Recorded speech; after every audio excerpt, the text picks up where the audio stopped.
How you doing, wrestling fans, and Happy New Year to everybody. Welcome to another edition of John Arezzi's Pro Wrestling Spotlight podcast. We are the only podcast that goes back 30 years with vintage audio featuring some of the biggest names of that time. The Pro Wrestling Spotlight covered all the news stories and breaking developments that happened in real time, and in 1993, there was a ton of them.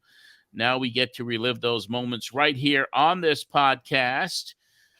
We will have lots going on this show. We're actually going to be covering two shows, the January 2nd and January 9th editions of the program from 30 years ago. And I'd like to bring on our producer and our creative director, Marsh. Marsh, how you doing? Happy New Year to you. Happy New Year, John. How is it going so far? It's going good. It was my thought immediately was just exactly how you opened up 93, where I was like, the year's only begun, and I kind of wish it was over already. Yeah, but we'll play that in a bit because I got a kick out of it. It's just been that was a good way to open the show. Yeah. So 1993 was a big year, and I have to first commend you on the promos that you did. We did a few YouTube videos, and we put it up there with all the stories with the newspaper headlines that we're going to be covering in this year on the show. There was so much. It was such a pivotal year for the Pro Wrestling Spotlight, and I'm really excited to cover all of this with you. And we'll also have our special guest coming on today from our Patreon community, our executive producer on the Patreon community. Let's say hello to Anthony Pyrus. Hello, folks. How are you doing today, Mr. Arezzi? It is, as always, an honor to be in your presence. And Marsh, I guess it's okay to see you too. Yeah, I'm around. Yeah. Yo, Anthony, what's going on? Hey, not much. Happy New Year to you. Happy New Year, both of you guys. I'm excited for what 2023 is going to bring to the Pro Wrestling Spotlight podcast, and I'm raring to go. Yeah. We have a lot to cover. There's so much going on that we're going to be talking about. A couple of news stories first and foremost. One is really sad, and that is I was driving back from New York to Tennessee and listening to the Howard Stern show, his first show of the new year. And during the program, he mentioned the passing of a gentleman named Fred Schreiber, who he affectionately called Elephant Boy, one of the first whack packers on the Howard Stern show. And I was shocked. I literally was shocked because Fred, Elephant Boy, back in the 90s, was a regular listener to the Pro Wrestling Spotlight radio show. He went on all my bus trips. He went to all my conventions. And he was just, he and his brother Phil would go on these bus trips. And he was just a great guy. And what a loss. He had some blood clotting. He entered the hospital towards the end of November, and he passed away the first week of December. And I only learned about it while listening to the Stern show, so I really want to pay tribute to Fred the Elephant Boy Schreiber. He did appear on the Pro Wrestling Spotlight radio show a couple of times, but he was really instrumental in 1993, 30 years ago, when I did the convention the last weekend of Champions, and he facilitated an appearance on the Howard Stern show for me to promote the convention with Medusa, your buddy Marsh, and also Malaya Hosaka. So we did a segment early in the morning during that convention weekend, and I didn't appear on mic. I sat there. I was the promoter, and Howard just wanted to get nasty with the ladies, as Howard famously did. But it was Fred Schreiber, Elephant Boy, that facilitated that. And he had also gotten Cactus Jack on Howard Stern. What a fan he was. What a hilarious guy, and the skits that he did on the Howard Stern show. So really rest in peace, Fred Schreiber. You were a good man, and our interactions back in the day will always be memorable for me. So that was a big loss. Did any of you guys know or listen to Stern or know about Fred the Elephant Boy? I knew of him. I knew Fred the Elephant Boy as a character. I have to admit, I was more based upon syndication. I was more of an Imus guy here in Rhode Island back in the kind of 90s, early aughts. I generally trended towards the more news and politics. So I knew of Fred, but I was much more of an Imus guy. Yeah. And Stern, it was outrageous, always. My brother was a big Howard Stern fan growing up, but we also didn't grow up on the East Coast. So by the time we got him, he was pretty big already, you know? So I don't know. I mean, 93 feels like not a total far-fetched that I may have heard him at that time, but yeah. I'm familiar, like Anthony, with some of the names of the people who were on there, and I see pictures that they look familiar, but I wasn't an avid right. listener. I would not know Fred the Elephant Boy if I saw a picture of him, but I know the name. Does that make sense? Yeah. Yeah, great guy. Was on the Stern Show a lot as the Elephant Boy, and like I said, he really was kind of the first whack packer for Howard Stern. And did he call in ever? Fred on this show? Yeah. Oh yeah. Well, he didn't call. He was in the studio a few times. Okay. Yeah. So I don't know the specific dates, but I know that in the archives there he's sitting in the studio, and I think that there's more of him, especially in this year coming on. But he was a big supporter. I mean, every bus trip I did, he was there, and he was an interesting cat, man. He really was, and he went to a lot of shows. Was he part of the Jackals group back in '98? I know Don Callis brought in some. I know he brought in Hank the Dwarf and Beetlejuice and was Fred part of that? He might have been. That was probably not something I remember. I do know he was affiliated as well with Dennis Carluso, and he did some guest ring announcing for Dennis as well. So Dennis knew how to use that rub from the Howard Stern Show. And Fred was a celebrity in a lot of ways, especially for a Stern listener. Everybody knew Fred the Elephant Boy. I knew his name, so I mean that says something about a celebrity. I mean, a casual person like me at least knew his name. Yeah. Yeah. Well, before we get into going back 30 years, I do need to comment on something that that actually broke today, and we're taping this show on January the 5th. It appears that Mr. Vince McMahon is wanting back in to facilitate the sale of WWE. That was that's a breaking story today. He submitted a written request to the WWE board, electing himself and company veterans George Barrios and Michelle Wilson as directors. And he wants to have full participation in the upcoming media rights negotiations and review of strategic alternatives for the company. This was kind of surprising today. Yeah, that was crazy. From you guys? I read the thing. It does sound like he was saying that he doesn't want to change what anybody's doing. So as far as like what we'd see and who's in control of what, that would remain the same. And he worded it in a way like he just wants to be the main point of contact for the sales and stuff. But that just doesn't feel like super authentic to me. And that I don't know that you have to be the executive to be that level of involved. But I don't know.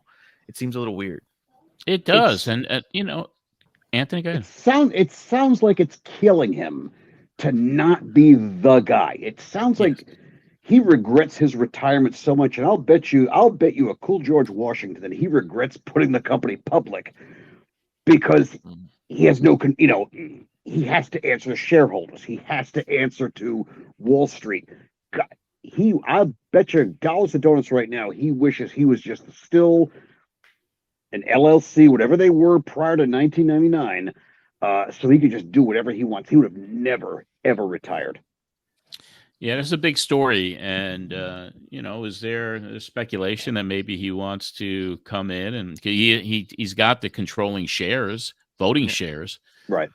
Maybe he wants to make the company private again and then sell it directly to whoever's going to buy it. I think it's going to be really intriguing as we start the new year of 2023 to watch this story. It could turn out to be the biggest wrestling news story of the entire year, depending on what's going to happen here. And this is page 1, chapter 1, as far as I'm concerned. This is going to be a long process. Yeah. It's crazy because I do think that, if I remember right, the TV deal stuff is like towards the beginning of next year. Like, so I think it's just trying to get all that stuff into place now, right? Well, they're going to start negotiating it towards the middle, and the same thing with AEW. Their agreement with Warner Brothers Discovery is going to be up in the beginning of 2024, and they will start negotiating in earnest on whatever that new rights deal is going to be in the summer. By August is what I heard. So it just seems nuts. That'll be interesting. What do you think is the big push for him to return to sell specifically? Because by selling the company, not just leaving it the way that it is, doesn't that potentially put his family at a higher risk of staying involved in the company? Yeah, I don't know what the strategy is. It really is just. I don't think he cares. I don't think he cares. I don't think it's definitely not either. for money. He doesn't need the money. No. And why would you want to sell something? Because you're not going to be involved with it at that point anyway. I mean, so what's the purpose of all of this? What do powerful people hate the most? Not having power. Exactly. This is a billionaire temper tantrum? Absolutely. When you lose that power, he's naked. Without the power, without being the guy, without being the straw that stirs the drink, as old Reggie Jackson used to say, to him, he's nothing. Because he's got to be the guy. It's the same thing as like Trump. Trump without the power. Trump is, Trump doesn't like to lose. He doesn't. These guys are so much alike in so many ways. It's really interesting to see this unfold, and going to be watching it closely. That's for sure. Yeah. But hey, there was hell of a lot more stuff going on in 1993. It was the beginning of a new year. Before we get to all of it, I do want to mention Anthony is our executive director in the Patreon community. So yourself and Joseph Holloway, very, very much appreciated, and all the other patrons that support the production of this show. We have so much content up there now, and I just digitized a shitload of new pictures that I put up on Patreon, and I put a few up on social media, and they're blowing up like crazy. I mean, John, a quick plug. It is insane how much you can, if you join even at the $5 level right now, the archives are nuts. Right now, you started 89, right? You can get There's 185 shows up. There's 185 shows up there right now. $5 a month gets you in the door. Why wouldn't you? Yeah. And then the bigger the tier, you get other incentives as well. But I'm really when I digitized about 300 new, photographs from the 70s, I discovered that I went to a Madison Square Garden house show in 1980 in April, and that was Hulk Hogan with Freddie Blassie, and I got incredible shots of that. And Ricky Steamboat was there with Jay Youngblood as a tag team. Incredible. Bob Backlund fought Alpha, the Wild Samoan. And I had my ringside photographer's pass. I don't know how I got one in 1980, but I put a few of those pictures up, and they're just incredible. And I put out some other ones from the 70s up there. So why I'm saying all of this is that for patrons, I am going to be putting up a photo set of that April 1980 show exclusively for patrons. And I am in the process right now of closing a deal with a fairly large collectibles company out of New York. As everyone keeps saying, you got to make some of these available. And we're working on a deal that will do signed and numbered limited prints from back in the 70s. Each photo will be, I think, made up to 20 copies. More of that coming in future weeks here as we finalize that deal. But join the Patreon community to get some really cool stuff. Patreon.com/John Arezzi. I really appreciate your patronage, and that's what brings guys like Anthony, who is in the top tier level here, enjoying this appearance on the program today. Well, Marsh, I'm going to turn it over to you because we have a couple of weeks to cover. This is covering January 2nd and January 9th of 1993, a brand new year. Yeah, we're going to be covering both of those. It was really cool. The second one, you ended up talking to Jesse Ventura. This first one we're going to go through, you have a nice talk with Wade Keller as well. I was really into what we are going to be getting in 93 when I saw even kind of the lineup and who you got, because there was people I was going to ask you at some point, did you ever get the chance to talk to some of these people who ended up actually being guests on here? You know what I mean? Like, I didn't know if you'd ever interacted with some of these people that are going to be guests. That's just like a tease. But I had such a kick the second I pushed play, listening to you open the show. I have to play that for everybody right now. How you felt going into 93, I think, is some top-notch John Arezzi. Okay. WNYG Radio presents Pro Wrestling This Week. Now, here's your host, John Arezzi. Happy New Year, wrestling fans. Second day of 1993. Already wish the year was over. How you doing? Like to just welcome everyone out there who's listening to the program on WNYG, serving Long Island since 1958. Pretty long time to be serving the island. Vintage low energy John. Yeah. It could have been a little New Year's Eve celebration, a little New Year's Eve partying. It could have been like, oh, here we go. What's this year going to bring? Because every year starts and you don't know what it's going to bring. So I wasn't in the best of moods. I probably had a little bit, little alcohol in me, and I was a little hungover, and dreading always going back to WNYG in some respect because of the antiquated situation I was in that little tiny station. That's what I wanted to ask you, John. You know, you're now in year 4. A new year has begun. You've said on this very show, that it was such a grind for you to even get one advertiser, 2 advertisers. Was there a point was there a spot at this particular point in time in your life where you were like, this just isn't worth it? As famous, as popular as the show was, you know, you said yourself you weren't making the money you wanted to make. Were you just was this hangover or frustration? It was probably more hangover. I always, even to this day, I always look optimistically at what could happen. Back then, it was a struggle. My family would say, "Why don't you just get a job? You know, why are you doing this stuff?" And I used to hear that all the time from them.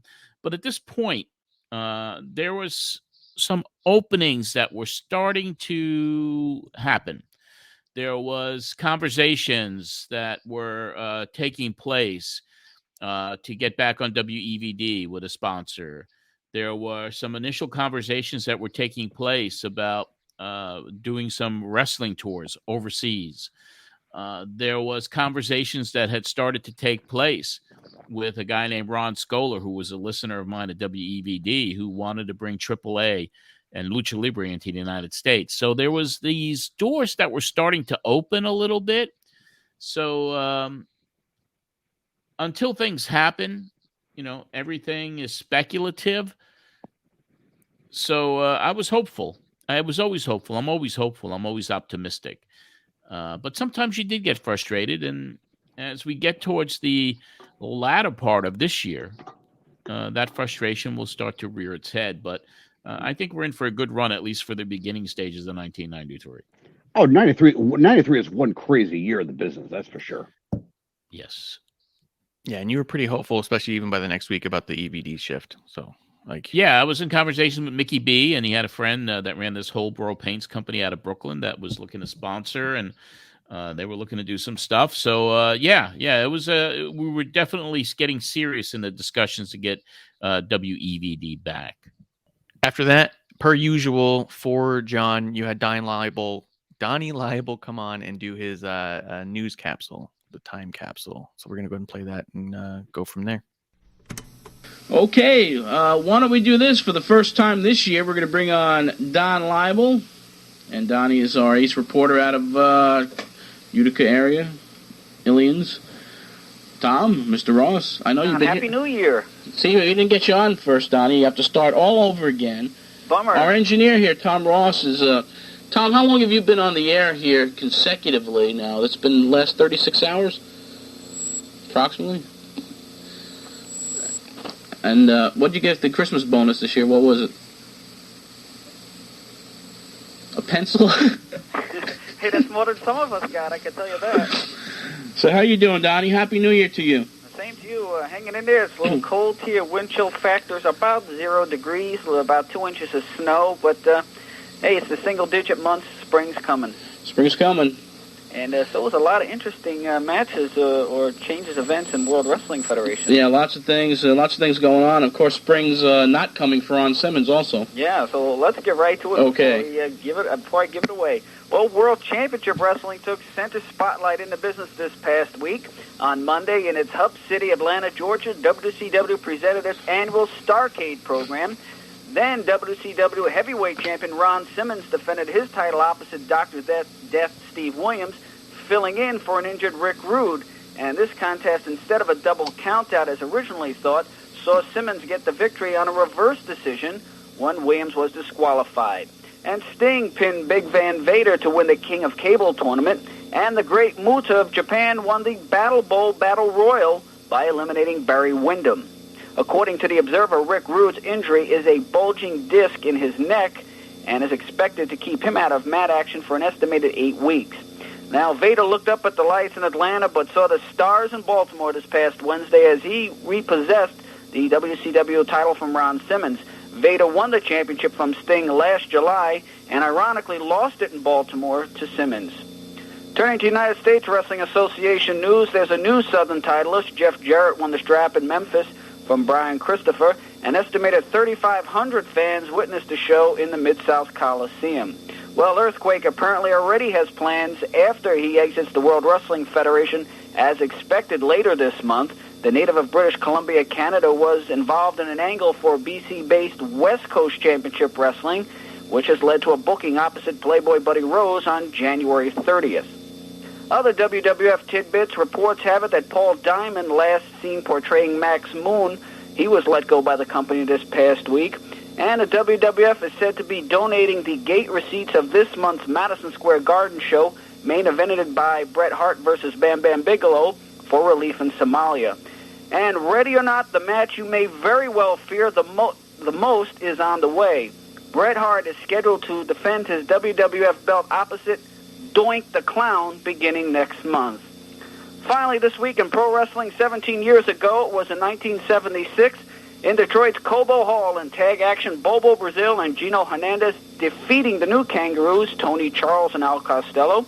And over in Philadelphia in Worldwide Wrestling Federation competition, it was the Indians, Chief Jay Strongbow and Billy Whitewolf, downing Stan Hansen and Bruiser Brody. For Pro Wrestling This Week, I'm Don Laible reporting. Capsule time, 10:11. Thank you, Don. Excuse me. I like the way the WWF is promoting wrestling again. Can you believe it? Doink the Clown?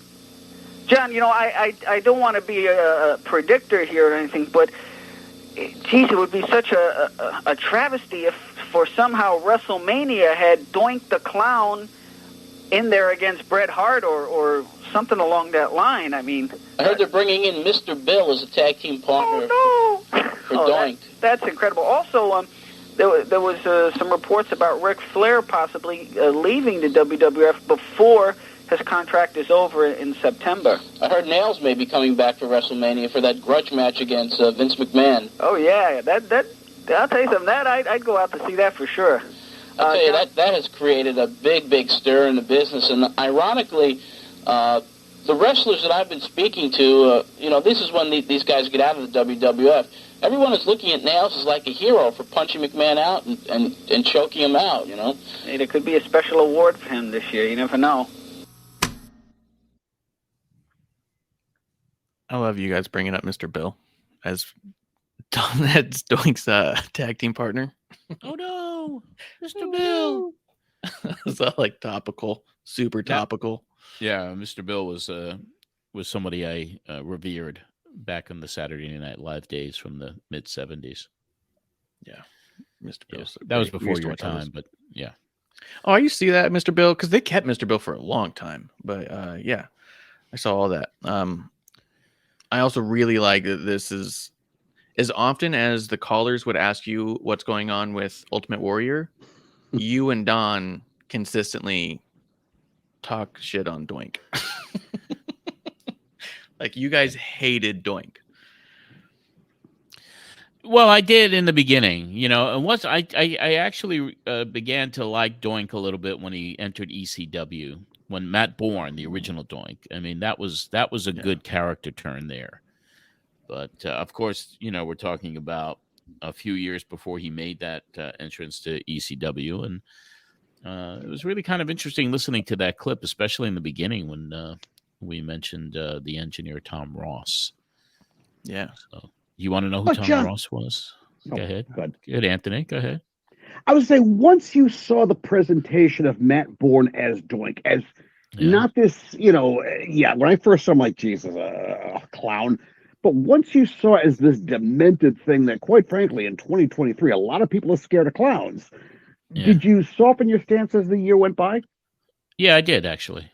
It did. That was a good observation. I did, because it was evil, and it was kind of compelling to have this scary clown, and he played the part so well. Yeah.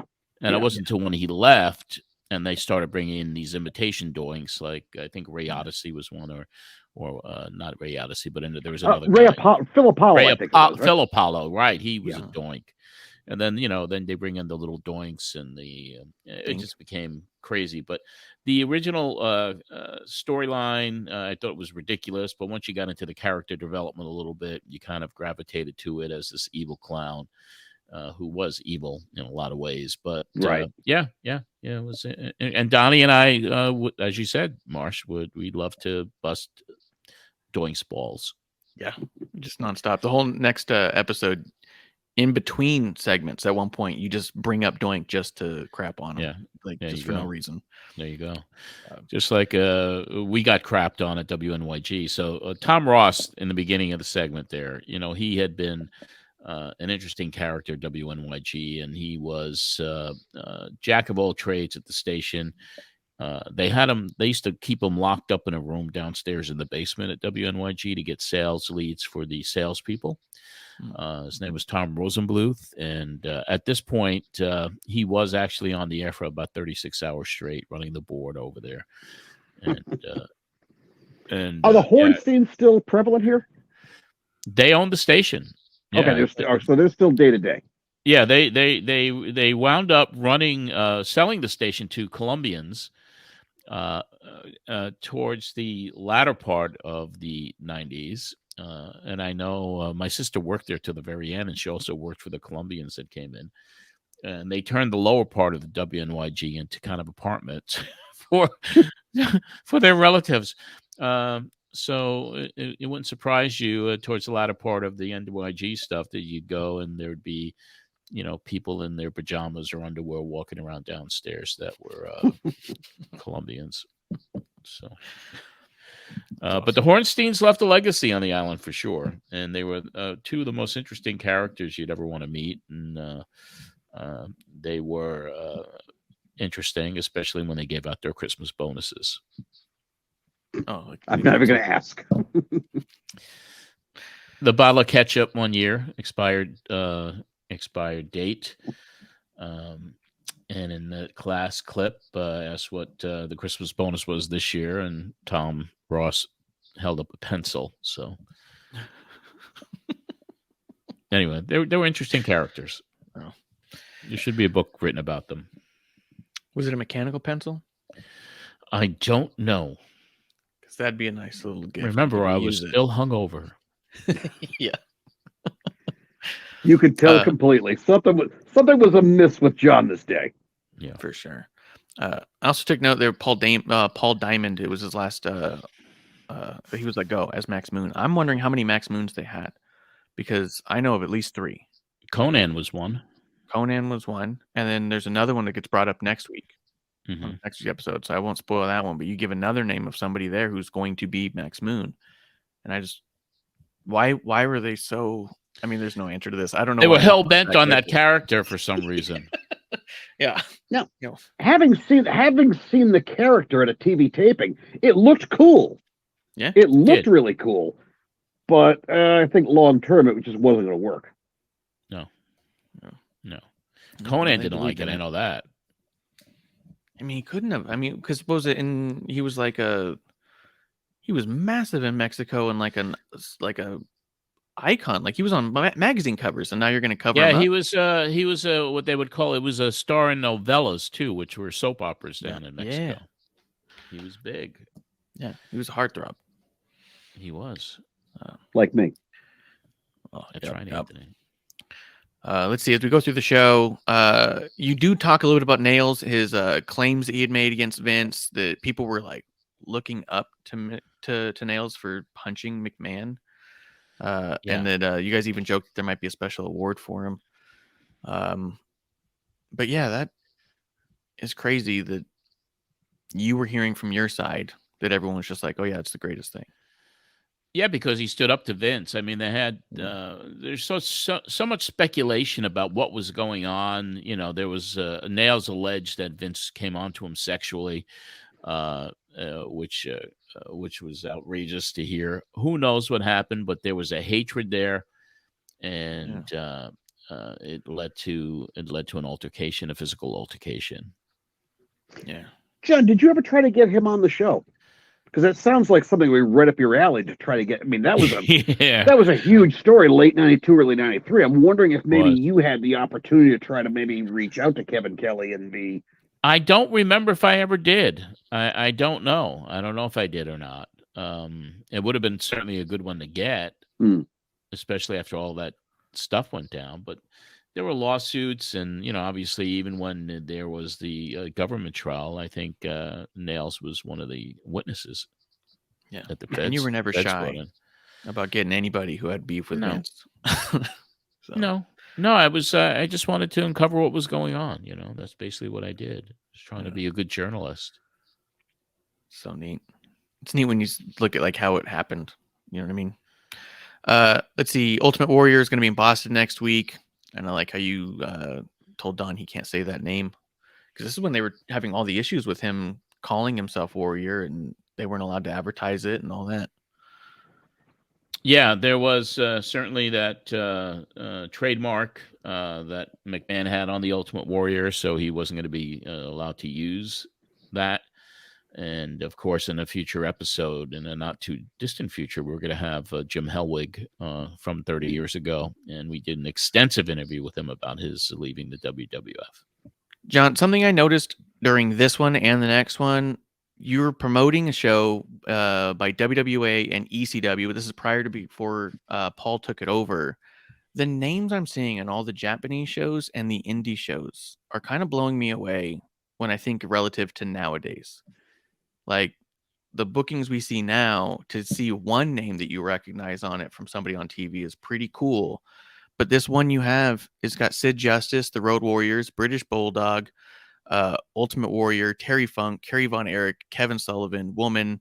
They're unifying the WWA and ECW championships. Did that just seem like an everyday thing out there at this point? Is this just like the end of the territories? Is that the feel? It was a joint promotion by John Clark was the guy that was putting it together. John Clark was the editor of the Wrestling Flyer, and he wanted to do a convention, and he knew Dennis Carluzzo. Carluzzo wanted to be involved, and even Todd Gordon with the startup ECW. It was kind of all of them working together. But it was a fabulous star-studded event. I mean, I was blown away by the amount of talent that was there. I mean, lots of names, lots of big names. And ironically, it was the very last time that Kerry Von Erich wrestled. And he had a hood on that night. And we'll be going over that more in the coming weeks. But it was interesting. John Clark, who was a young kid, very respected journalist, made his mark on shoot interviews in his bulletin, The Wrestling Flyer, came out of nowhere, established himself, did a convention.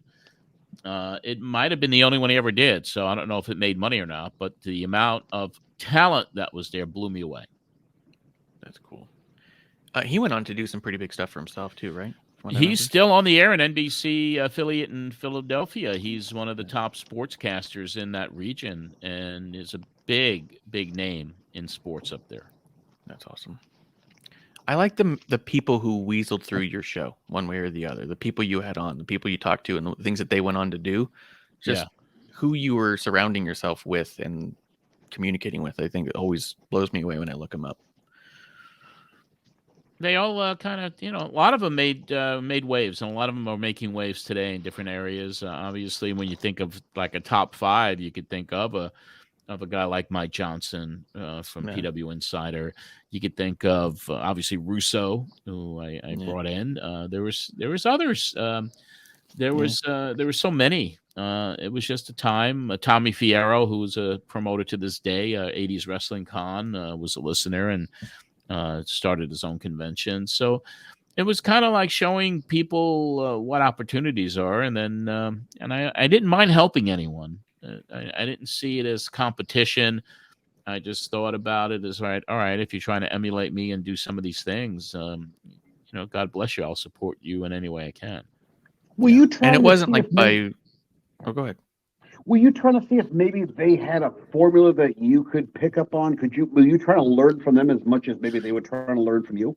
No, not really. I mean, I was just always doing my thing, and I always was kind of a lone wolf when it came to some of these ideas, and I was blown away by what John did, but thinking about what happened 30 years ago, how successful it was, I don't know. But yeah, I never tried to emulate anyone. I was just trying to pave my own way and just do things that I felt the fans would really enjoy and find a way to get those things done.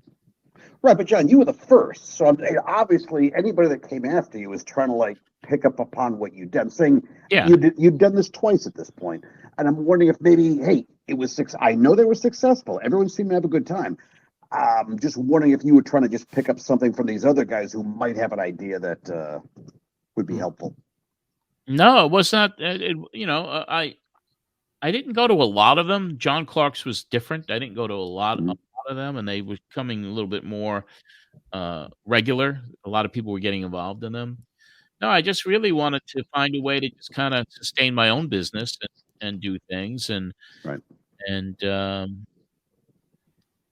always been kind of an entrepreneur that way. Just I never really copied anyone. Yeah, and it seemed like you're always trying to network with just positively, which I think is cool. Because this also isn't like a drop in the bucket. It's not a numbers thing where you had just so many people on. Most of the people who were on are notable people in their own way. You know what I mean?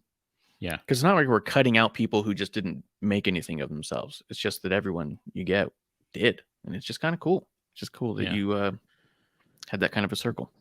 Yeah, I mean, when you look at guys even like Joel Gertner, I mean, who was a regular caller. I mean, he went on, and he was on my bus trips and was a regular caller, and he went on and was able to get a really nice position in ECW, as everybody knows, and became the person that he still is today in character in a lot of ways. I love Joel Gertner, great guy.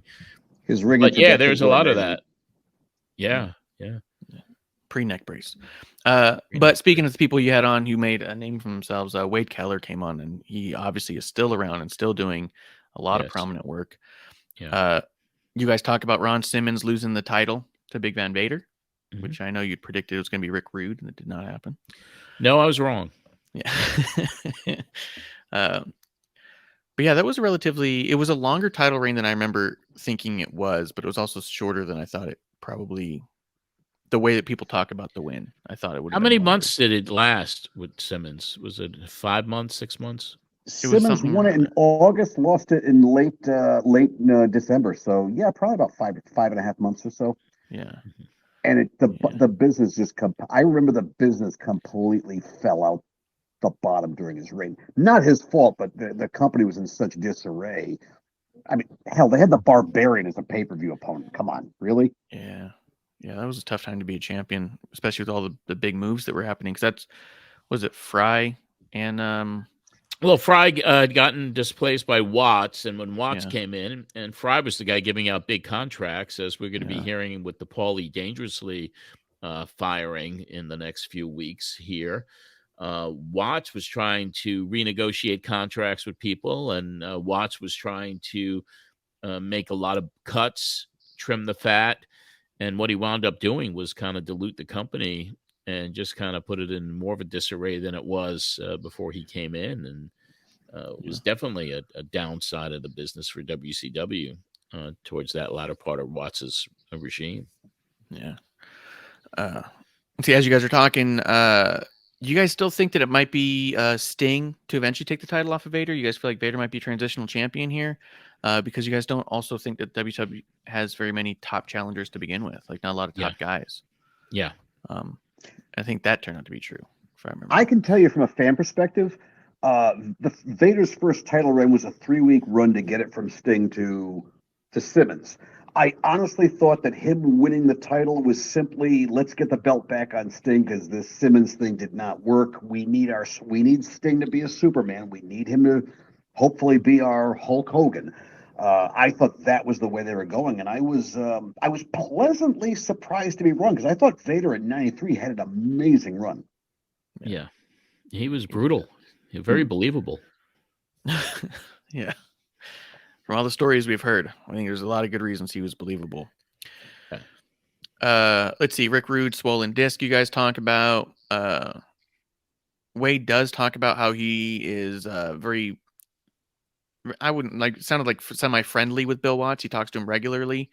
And now he's just not sure if a lot of what he told him was true because he kept telling him he had no desire to go back to WCW, but this is right when he went back to WCW. So the next clip we have coming up, though, is you guys getting into the federal investigation for the WWF. So 93 starting off really similar to 92 in that regard. Scandals. Scandals for sure.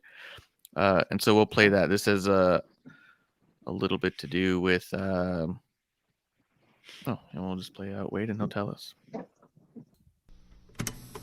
We're getting to WWF, a lot of things shaking over there as well. The federal investigation seems to be heating up. A lot of wrestlers being called in, ex-Titan employees. I was just mentioning before, it looks like 93 starting off the same way 92 started off for the WWF.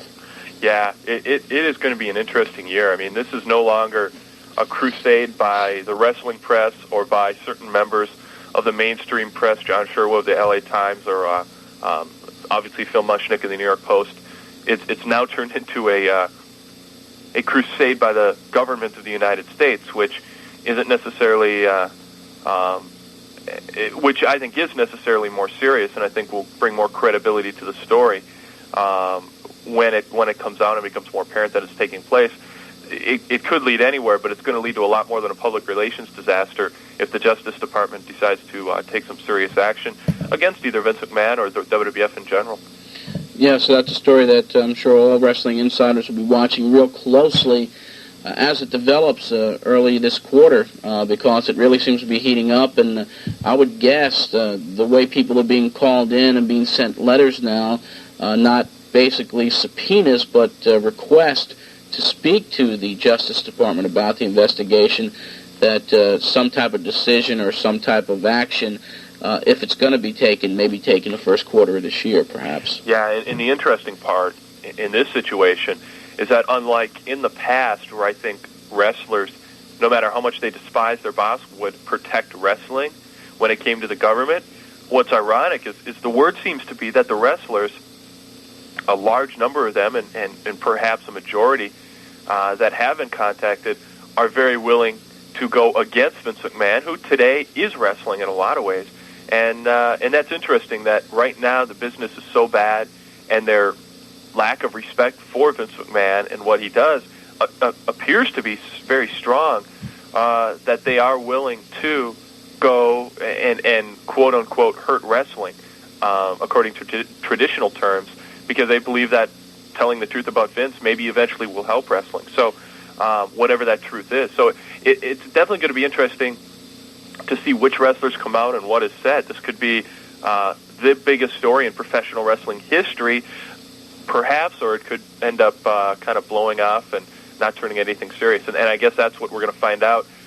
I don't know if it'll be in the first quarter. I think perhaps in the first 6 months is more what I was thinking is when most of the action would be taken. Mm-hmm. But it certainly could be sooner than that. Well, it's ironic that you say, a lot of the wrestlers may go against the traditional protecting the wrestling business. One thing I've noticed by talking to a lot of the guys who have left the WWF and talking about left over the last year or whatever, is that you're absolutely correct, is they, in a way, want to see McMahon brought down. And I've really found that very surprising by the guys that I've spoken to, even as far as the situation that developed with Nails. A lot of the guys are applauding his action as far as the attack, the physical attack that he made on Vince. Exactly, and it's another thing is a lot of wrestlers didn't believe Nails' story, yet they backed it. And for wrestlers to morally, and I'm not saying that the moral fiber of all wrestlers is necessarily all that strong, but I wouldn't say it's necessarily all that weak with a lot of them either, but to back a story that you don't believe for the principle of who the victim of the story is, I think is an interesting sign of what they think of what Vince McMahon has really done and not been caught for, and I think that's the interesting factor. That's some interesting stuff. The Nail situation you printed in the Torch reports, some of the police report that took place in Brown County in Wisconsin. As far as Nails goes, now he originally is from your area, isn't he? Correct. Now, as far as his story goes, have you ever talked to him, or do you know this guy at all? No, and his reputation is known as a real tough guy. Absolutely. He is definitely. Well, he was a Tough Man Contest winner up here in Minnesota. So, he's definitely a legitimate tough guy, and I don't think too many people would want to mess with him. Yeah. Nails, legit tough guy. Legit. I'm looking at this. This is just fascinating to me. They talk about how in this day, in this moment, Vince is wrestling, and that everyone's backing against Vince, whether they believe it or not. The fact that they didn't believe Nail's story, but they're like, but still he had it coming. I got kind of a two-parter question for you. Is there a lot of things that never came out about Vince, or is any of this a lot of bitterness from the destruction of the territories? There's always things that came out weren't bad, but it makes it yeah. There was obviously a lot of stuff that probably was buried that never came out, but there was a lot of animosity. There was a lot of vendettas against this guy. I mean, there was just so much. I mean, even to this day, look at all the legal problems he had last year, which led to his departure from the company. I mean, he was not a well-liked guy, but then he was beloved by other people who he gave opportunity to. He's probably an enigma, and but there were people who were sour grapes, as he would like to say. That was a phrase that he used a lot, sour grapes on people, trying to get them.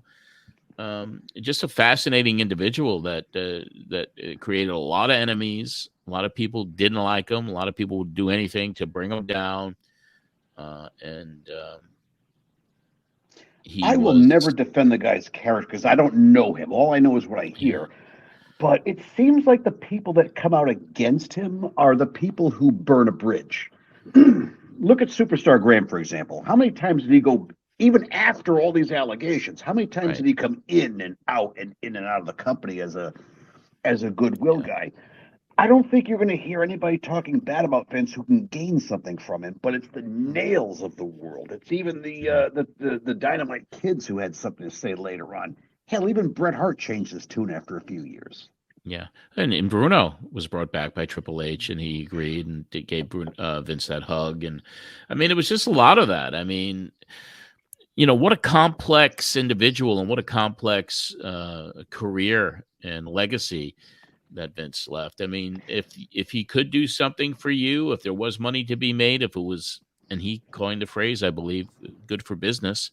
If it was good for business, then, personalities aside, let's try to make some money and do what's good for business. But John, you mind if I ask you a follow up on his statements about Bill Watts? Go ahead. Okay. We all know that in about a month from now, February 1993, it's going to come out, I think via Mark Madden of the Pittsburgh Gazette, that Wade Keller conducted one interesting interview with Bill Watts that ended up on Hank Aaron's desk, which ended up costing him his position in WCW. And I guess I want to ask you, did you ever have a conversation offline with Wade Keller where he said, man, I talked to Watts about something, and Watts just went off on a tangent, and this is not going to go well. Did you see that coming? Well, certainly the environment isn't like it is today when it comes to that type of stuff, but it was at that time explosive when it happened. God. I can't. I'll never defend. I will never defend what Watts said. I'm amazed that sat dormant for a couple of months before it actually got on Aaron's desk. Yeah, it could have been Wade deciding what he should do at that time. Because you put Watts said it, and it did lead to his ouster from the company. And boy, did that have historical ramifications with when Bischoff replaced him, huh? Yes, a lot of repercussions there. But you got to look, if it ends up on Henry Aaron's desk. I mean, Turner Broadcasting owns the company. They owned at that time the Braves. So there was not they weren't going to stand pat on something like that. They were going to make a move. And they couldn't. His remarks were indefensible. Yeah.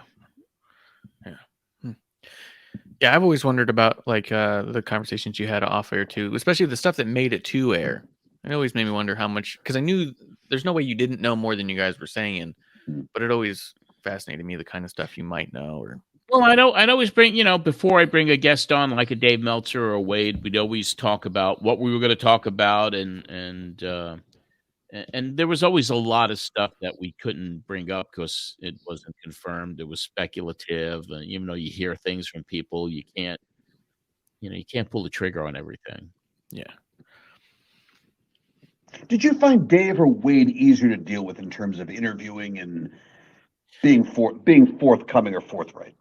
Ironically, Dave and I conversed a lot more than Wade and I did.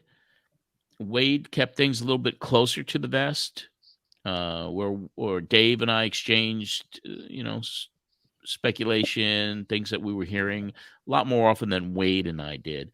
Wade was more, strictly business in a lot of ways. All right, we're going to do this, but my relationship with Dave was probably more frequent than my conversations with Wade. Did you ever read anything in the Observer and you realized you were the source? I don't think there was ever an anonymous thing.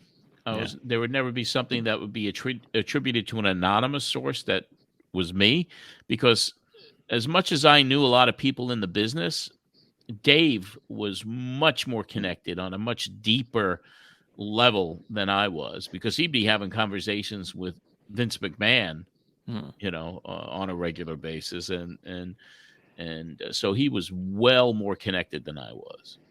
I'd love 10 minutes with Dave Meltzer's Rolodex. I'll tell you that much. Yeah, I know everybody, man. I want to look at his call history.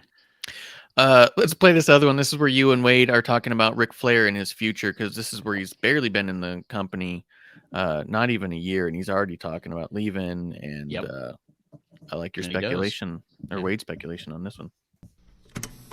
And another one of the stories in the WWF, which seems to be a major one that we've been following and trying to get as much information as possible, has to do with Ric Flair. Now, there were so many rumors running rampant last week that Flair actually had left the WWF, that he was going to be at Starrcade. As far as what you've been able to uncover yourself, what is the status with Ric Flair? Has he actually asked for his release from the WWF? The latest is that when Bill Watts got involved in negotiations, and it's pretty much confirmed that there were definitely talks going on with WCW by Ric Flair that was pretty much under the permission of Vince McMahon, i.e. Vince early on apparently, at least it would appear this way, told Flair if he was ever able to get a better offer that he could negotiate and get a release. But Vince says a lot of things, and I don't know that it would have gone as smoothly as it appeared it was going to go early on. It appears, though, that when Bill Watts got involved in the negotiation, beyond the level of whomever Rick was dealing with originally, one of the things that was a key issue was Ric Flair's autonomy, meaning, he would decide his own role to a certain extent. He would have power over that, and the impression I get is Watts didn't want to give that up. There could have been other things involved also, but that has delayed things inevitably to the point where I think Ric Flair is a 100% for Royal Rumble and probably 100% for February and maybe even March. I wouldn't say he's 100% for WrestleMania, though, because over the next 2 months in WCW, their attitude might change quite a bit depending on how business goes in the first 8 weeks of 1993. Yeah, I think that's what's going to determine whether or not Flair gets in there. And I think it's inevitable that Flair will be back in WCW to conclude his career. I do not see him lasting 2 or 3 years in the WWF, and I think that's how much longer he wants to wrestle. I don't think he knows how much longer he wants to wrestle. I definitely think 2 to 3 years is in the plans, but he might have, like Nick Bockwinkel lasted until he was into his 50s and was very strong and credible until that time. The same may be the case with Flair. Well, Flair has the ultimate respect for the business, and of course he's in it with his heart and soul. So he's one of the guys that you say who has a chance to continue a fabulous career into his 50s if he really wants it. And I think Ric Flair will be involved in the business to a greater extent in management once his wrestling career ends. I don't see Ric Flair being someone who's going to disappear from the scene or retire and go live on a yacht somewhere. I do believe for sure Ric Flair will stay involved in professional wrestling and try to change things once he retires. And so it will be interesting to see Flair do that, because ironically Ric Flair is younger than Vince McMahon is, and in a few years he'll be as old as Vince is now, and no one thinks of Vince as his best days gone by. I guess a lot of people think that, but certainly think Vince McMahon has a potential to be a promoter for many more years. So certainly Ric Flair could enter the promoting game either on his own or on a regional basis or with WCW. Mm-hmm. I always thought that was a cool note by Wade. I say always. I mean, I haven't heard this always, but the note that Flair's younger than Vince is something we don't think about a lot. And then what's kind of fun about last year, Vince retired a week before Flair's last match. So very ironic, isn't it? Yeah. And now they're both, Flair's still obviously involved with the podcasting and so many business ventures that he's doing, and very prominent part of the business in a lot of ways. He's just, and Vince now trying to get back in. It's crazy. John, you know what I always found amazing about what he said, plus if you include Flair's entire run, were you surprised, or did it ever come up in your mind at all that Flair on his podcast himself has said he wasn't as over in New York as he thought he was going to be? So he actually, as much fun as he had, he was always disappointed in how he performed in WWE 91 and 92, because he was not as popular as he thought he was in New York. And obviously his return to WCW was predicated on the fact that Vince just, after a year, didn't want to use him as a main event guy. Mm-hmm. Yeah, I mean, I think it started off really good when he came in with the title, and I think they botched it from that point forward. Even when he got the title at the Royal Rumble, I think they screwed up what could have been. And if they would have promoted him as kind of like this elite top guy, a legend, right from the get-go, it would have been a different scenario for Flair, because he deserved that push. To me, it was weird seeing him on Saturday morning TV winning squash matches against the likes of, Mario Mancini or Ricky Ataki or people like that. Yeah. He should have been off TV as at that point, he was an attraction, and they made him another guy, I thought. Yeah, he was just another guy on the roster, really. And it was the hardcore fans like us, who were like excited when he won the WWF title. But for the average WWF fan in that time period, it didn't mean anything because they were not watching him on the other channel on TBS. And I was about 18 years old when he came to the W. 18 going on 19. I thought every wrestling fan was like me, who loved WWF, loved the NWA, and knew everything about the old days. It shocked me a little bit when I would go to like my local arena. Flair would be there, and there wouldn't be this incredible, like, oh my God, it's really him. Right. And I'm sure you know, going to all the Madison Square Garden, Long Island shows, kind of probably saw the same thing. Yeah, it wasn't the reaction that, you know, all of us would have hoped it would have been.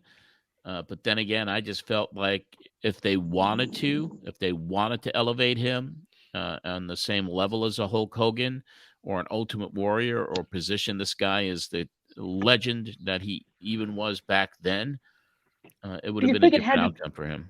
Do you think it had to do with Vince's reliability on the big monsters? Because Flair was obviously never a big monster. No. Do you think the average human being who didn't know anything about WCW or the NWA or the territories would look at him and say, like, yeah, this guy's not a big star because he's only 6 feet tall, 245 pounds, blah, blah, blah. I always thought, God, I wish for somebody to just write a book about his entire 91, 92 WWF run, because I think that's a fascinating day-to-day story. Yeah, it was. It started off with high hopes, and you got disappointed if you were a hardcore follower of the business when they botched the matches with Hogan and made them house shows rather than what they could have been as a headliner at WrestleMania. And then when he wins the Royal Rumble, there was a little hope, but it wasn't anything special. Right. And then he wound up losing the title anyway, and it was just kind of a wasted run. And as Rick has even attested to, and when he came back the second time, when he came back more of a legend, he was treated and was revered more in his other tenures in the WWE rather than that first one. Yeah. I'd always assumed that a lot of it had to do with that business was down in 92, and I just didn't was feel horrible. And I just didn't feel like Vince wanted to take the risk of not relying on Hogan, because Hogan was his there was a lot of stuff going on, obviously, between the scandals that were taking place. Business was down, attendance was down, pay-per-views were down. There was a lot of turmoil behind the scenes and what the direction of the entire business was going. And because of all the negative publicity, it was down. Everything was down. So, but I was so hardcore. I didn't get that. Yeah. Well, were you aware that there were scandals going on when you were? Vaguely. I was vaguely aware something was going on. I did not subscribe to the Observer. I had a radio show in Providence that didn't really know everything. He kind of relayed what he heard in the Observer, and he didn't want to get too deep into the woods. Yeah. So I only kind of knew, I'll call him John Arezzi Light, Cody Boyne, shout out to him. It was not quite your show. Yeah, so I knew cover anything. I knew something was amiss. Yeah. Well, and even his win, the Rumble, wasn't Flair didn't win. Hogan pulled Sid out. It was still Hogan won it for Flair. And then when Flair lost it, he lost it off TV, and they had to replay it. Like, he did a lot of weird stuff with that. I just feel like that business is down, and do you want to rely on somebody new, even though you should? I guess I could get like a nervousness there. Did you guys see the Flair documentary? Oh, yes. It's pretty cool. That's what kind of jogged the question I asked, because he was very blunt in saying, he wasn't over in New York the way he thought he was going to be. Yeah, Bruce said it too, which I was kind of like, wow, they're doubling down on that. Yeah. But, yeah. Do you think that any of the 3 shows a night kind of exposure takes away from the specialness of him popping up in an arena because everyone's seen him a bunch of times? The traveling that he did? Yeah. I think so. Because I maybe that's just like the detriment of being the NWA World Champ, is that you're just seen all over all the time. Like, at a certain point. Like, I mean, it's great for us hardcore fans where we get to see the champion wrestle all the time in our cities and stuff, but how much is it that special when you see him pop up somewhere else? You go, oh yeah, well, he was just somewhere else a minute ago. But as we learned, the Northeast fans didn't consider him all that special. Yeah, he was no Hogan. That's for sure. Let's see. One of the things that I want to play right now was the kind of stuff that I just get a kick out of listening is that the moments where the technology gets away from you, or just like you're just a dude doing the show and like you get really excited about stuff, stuff gets in the way and you go, I guess here we go. So this was an ad play that you were trying to go for that didn't quite connect and just made me laugh. So I want to play it. Okay, we're going to take a quick commercial break, and when we come back, we're going to take your phone calls right here at 661-1440. If you want to talk wrestling, now's the time to give us a call. We'll be back with more after this. We'll be back in a second, I guess, after this, and ready to go, Tom. There you go. You've heard of us. Now try us. Yep. That was just basically an engineer who probably hasn't slept in 36 hours who didn't get the cue to start the commercial. Yeah. He was just playing with his pencil. He was playing with his pencil. Hopefully that was the only thing he was playing with. Yeah. Banging on the glass. Let's see. You did get to the callers. The callers were pretty neat. Now I'm reading them over too. Like, you get the same questions week after week, and I get a kick out of it. We did have Chris from Holtzville who was asking you about why would Flair want to go back to WCW when the promotion seemed to be going downhill with all the Watt stuff. A lot of people complaining about it, and you believe that Flair believed he would have the power to bring back everything to the promotion, that he would because he spent most of his career there. He thinks that he would bring the houses back. And Jim Herd was gone too, so that must have been a big relief from his mind. Yeah. As far as comfortability, for sure. They also ask, is Sting trying to get out of his new contract? And you said, no, he's the highest paid wrestler in the world right now. Yeah. So, why would he want to get out of his contract? Yeah. You think that was just people's beliefs that Bill Watts was so miserable to work with that even Sting would want out? Probably. Yeah, I mean, it wasn't a good atmosphere inside WCW, but Sting was getting the big money, and it was just a lot of chaos going on back then. And of course, if you want to hear this entire episode with the callers and everything, just go to patreon.com/John Arezzi, and you'll be able to hear the entire unedited show. Yep. You guys talk about Muda and Dr. Death in Japan and WCW. But let's see. We have a clip here from Adam. I just want to move through a little bit because we still got to get to the other show. But we have Adam calling in about when he met you guys, and then a few questions about Doink. Let's go to Adam from Levittown. Adam, you are next on the program. Hey, John. How you been? How you doing, Adam? Happy New Year. Happy New Year to you. It was good to meet you at that autograph show. Yeah, hope you had a good time and got to see Davey Boy and Jim the Anvil. Yeah, I enjoyed it. A couple of things I wanted to talk about. I was at the Coliseum last week. Yeah. And it was an excellent show. They had 3 good to excellent matches. And that's one thing I want to point out. They're promoting a lot more wrestling in the WWF, but then on the other side, you see the Doink the Clown thing. Mm-hmm. It's like they don't know which way to go. That's the question mark right now. I don't think Vince really does know. I think he's afraid to lose the last bit of kids that are still in tune with the WWF.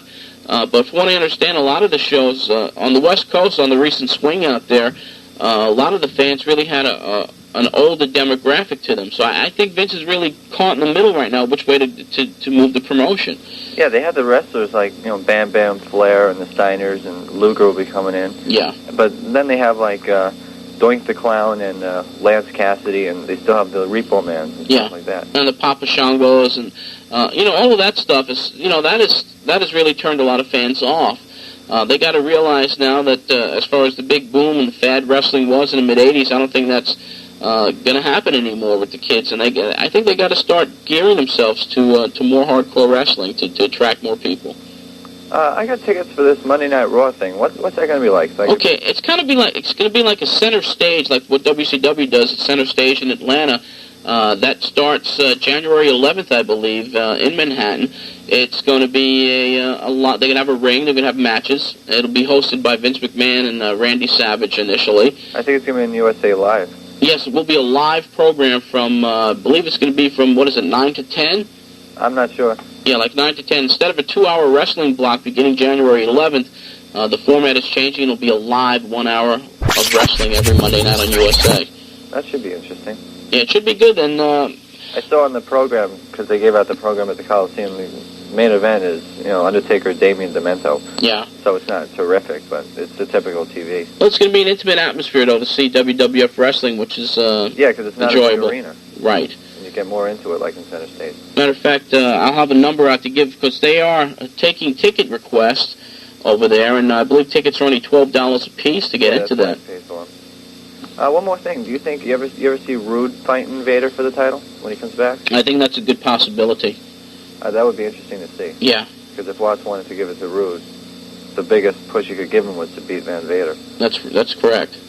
Okay, John. Thanks a lot. Have a happy New Year. Thanks, Adam. Take care. That, of course, Monday Night Raw, right? $12 Monday Night Raw tickets. Fantastic. Historic, though. I mean, very historic at the Manhattan Center. That was the start of Monday Night Raw. And I love the fact the guy asked, "What can I expect?" Yeah. What is this thing? Another caller next week says the same thing. What is this thing? Raw. I got tickets. I don't know what it is. I mean, it was. It became kind of a hip deal. That little small Manhattan Center, and it was more intimate. And then they made some historic things that happened here. I mean, Razor Ramon getting pinned by Sean Waltman. I mean, which was the start of his push, and it was just kind of they needed to shake things up, and they did, and they took it and they made it live, and it was to this day, it's still running, but that's where it all started. John, did you go to a lot of those shows? I think I went to a few of the Raw shows. I did, but I didn't. I wasn't a regular attendee.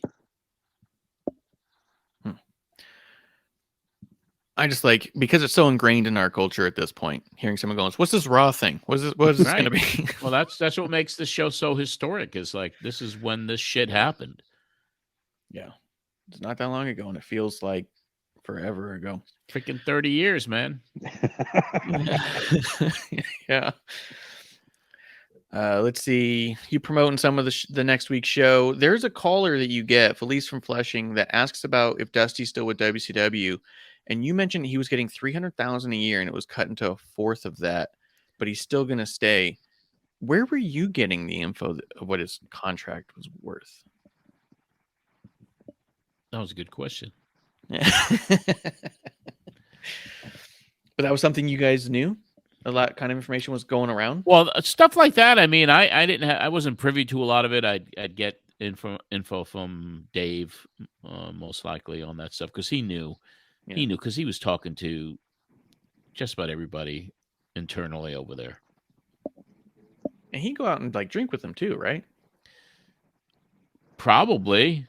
I would imagine. Because I think he was at a lot of shows. I would think that he would go back to the hotels and drink with them, and then. And that'd be a good question for him if we could ever get him on the show. Yeah. Dave, you go out drinking with these guys? What Yeah. What was the deal with you and Brett? Yeah. Someone does ask too about an update on Roddy Piper working with HBO. Mm-hmm. Do you know what that was in '93? No. Because the only HBO stuff I can think of was much later. Yeah.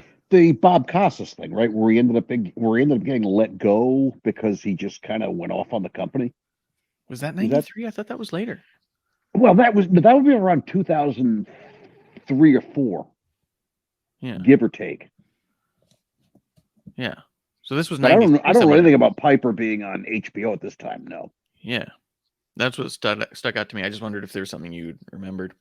And also in there, you started talking about seeing other conventions popping up, and you said that you felt like you were on the forefront of conventions and collectibles. Yeah. And it was kind of cool to hear you pat yourself on the back just a little bit there. But how much of I think you kind of answered a little bit before, but did you keep a close eye on a lot of conventions or just a few of them that came nearby? Well, the ones that were in the local area, unless I read about it in the Observer, I was pretty aware of what was going on in the Northeast. Yeah. But they started springing up. Would you go to a lot of them, or? I went to the John Clark one just because how big that one was, and I just felt that I should be there, and because I had a lot of merch also that I wanted to sell, so I went there as a vendor. That's cool. So John, what kind of merch were you selling at that point? At that particular show, I think I still had some plaques that were from the 91 convention, Rogers, Flair, all of that. I had videotapes of the conventions. I had a lot of 8x10 autograph photos because anytime I did an appearance, like every promoter does today, you'd have the personality sign 25 or 50 pictures. And those are the types of things that I brought to these small shows. That's cool. That's smart. Let's see. Fred's asking about Royal Rumble. You say it's going to be Yokozuna. We can play this one from Jessica from East Rockaway. She went to a show just that week. Let's go to Jessica from East Rockaway. Jessica, hi. Hi. I'd like to ask a question. I went to the Coliseum last week, and we saw two midgets. Would they be entering the WWF? You saw two midgets. Where did you see them? At the Coliseum, wrestling in the 16 tag match. They were wrestling in a match? Yeah. You're kidding. I really didn't know that. Yeah, they were. Well, maybe we'll be seeing more of the midgets these days. Okay. Okay, bye-bye. Bye-bye. I wasn't at the Coliseum last week. Stopped going to Coliseum matches since I was getting followed around there in the last couple of Actually, shows. John, maybe what we should do is hire Jessica as a reporter. She's on top of these things. Yeah, especially the midgets coming back. And if that's the case, I wasn't at the show last week, but happy to see the midget wrestlers. They were barred for a long time from the WWF for reasons that we've talked about on the shows when all the scandals were breaking. Yes. Jessica enlightened us with the return of the little guys, which was cool. At her age, you said she saw him, and then you go, "Where?" Yeah, right. At her age, I can attest that was a big deal at those shows back then. We loved the comedy of, as Howard Finkel always called it, the mighty midgets in tag team action. Oh, yeah, they were definitely an attraction. I mean, it was, if you look back at my history, the very first time I watched wrestling, when my older sister called me into the living room and says, "Johnny, get in here. There are little people fighting each other." And that was in 1965 or 1964, actually. And that's when I first watched wrestling. That very first thing I've ever seen, the very first pro wrestling I ever saw were the Mighty Midgets wrestling each other from Washington, D.C. with Ray Morgan as the play-by-play guy. And, of course, that night was also Dr. Jerry Graham wrestling against Antonio Pugliese, which was Bruno's cousin. And Bruno was supposed to be in a tag match, and he ran in with suitcases in his hand, went into the ring, hit Dr. Jerry Graham over the head, busted him open. And that was my first experience watching wrestling. It was crazy. That's awesome. Yeah, I remember being big. We called them minis because in the 90s there was Max Mini, Mini Vader, Mini Mankind. Yeah. It was the minis. Yeah. And that's what they call them in AAA. I mean, that's the luchador, the little minis. Everybody was a mini. Yeah, that's where it became kind of mainstream, because I know the luchas had the minis, and they were treated with a lot more respect than they were treated back in the day when it was simply I hate to say it, but a comedy spot, right? Yeah, the minis in Mexico, I mean, they were just fabulous performers from Mascarita Sagrada, which was the mini of Mascara Sagrada, and Then you'd have Octagoncito, which was the mini for Octagon. So they used to have the main performers, and then they make minis of them as well. But these guys were fabulous, and I was able to bring them aboard when I went to Southeast Asia. I brought to Mascarita Sagrada and Espectrito, and they were fabulous performers. Fabulous. I went to a AAA event just a month or so ago, and there was a mini in the Rumble they had, and he had a spectacular showing, and they gave him a bunch of good spots. Like, it was really cool. Yeah, to the promoter of that show earlier today, the guy that worked for AAA. Yeah. And they definitely have designs on coming back, and they realized that the local advertising wasn't up to snuff, and that's why they didn't draw more than a 50% capacity crowd there. Was that the one in Phoenix? Yep. Yeah. Yep. I had some friends there. Yeah, me. Yeah, you too, Marsh. What's funny too, as kids, we used to take clothespins, not the ones that you could squeeze, but just the regular clothespins that you slid over the clotheslines. And we used to take two together, rubber band them, spin them up, and put them down, and they would flip all over each other, and then one lands on top. We would draw them because they had a little circle top into wrestlers, and we would have matches. And there was a while where we had a mini league where we took them and cut them in half so we could have minis and matches as well. Like, it was just something. The things we did when we were young. Yeah. And they were the greatest toys. My buddy still has them. He found them in a storage a month ago. But yeah, that was kind of it for that particular episode. You get one more call right at the last second, and they said, is there any chance you're going back to EVD? And you said, this month, most likely. And you sounded very happy about that. Stay tuned. Yeah, stay tuned for sure. Now you were negotiating at this point, I assume. You were at least telling me, hey, I'm looking to come back. Yeah, I had opened up those conversations, and the main thing was obviously being able to afford the hour show, and that's why the folks over at Holbrook Paints in Brooklyn were instrumental in bringing me back. Yeah, and the station you're at here was the cheapest station you ever were at, right? Yes, in every sense of the word. Yeah. It was just going to be more valuable to just move away. This was also when you only had one phone line, correct? Yes. 661-1440. Yeah. Yep. And that was it. There was one line, and there was a 661-1446, which was the hotline. But, it was a whole different ball game. On the bigger stations. Yeah. It definitely slowed down your caller segments because you had to wait for the next call to come in, because with one caller, you didn't have a ready one next to go. No, I didn't have a phone bank where you could put 5 or 6 people on hold. Yeah. But I will say, back at NYG, the callers were much more characters. Than say your more sophisticated Manhattanites that would be calling you on ABD. A lot of classics came out of NYG. Oh yeah, the George from Lindenhurst for sure. I mean that started there. There was Joey from North Babylon. I mean, there were a lot of them. There were Nick from Massapequa, the original Nick from Massapequa. TJ from Deer Park. I mean, there was a bunch of them. Yeah, that's the one where that's TJ is the one that Paul Heyman called his alleged mother on, right? No, that was actually Jim from Lindenhurst. Okay. Jim Collins and his friend Rock. That's awesome. Joey just cracks me up. His voice is so good. The first time I heard it, I told my girlfriend, I was like, get in here. You got to hear this guy's voice. It's so great. The best. Hey, John. Yeah, I am the dean of wrestling, he called himself. Yeah. Good. Let's see. So the January 9th episode, not quite as dense, I don't think, but you did have a really cool interview with Jesse Ventura in there. Yes. You set up the show up top. You talk about, I really enjoyed it hearing you talk about the Egg Dome in Tokyo. Mm-hmm. I've only recently really started hearing that more and more as the more we're talking about Japan. And the more I talk to Medusa, she only refers to it as the egg. But it was cool hearing you say it back in '93.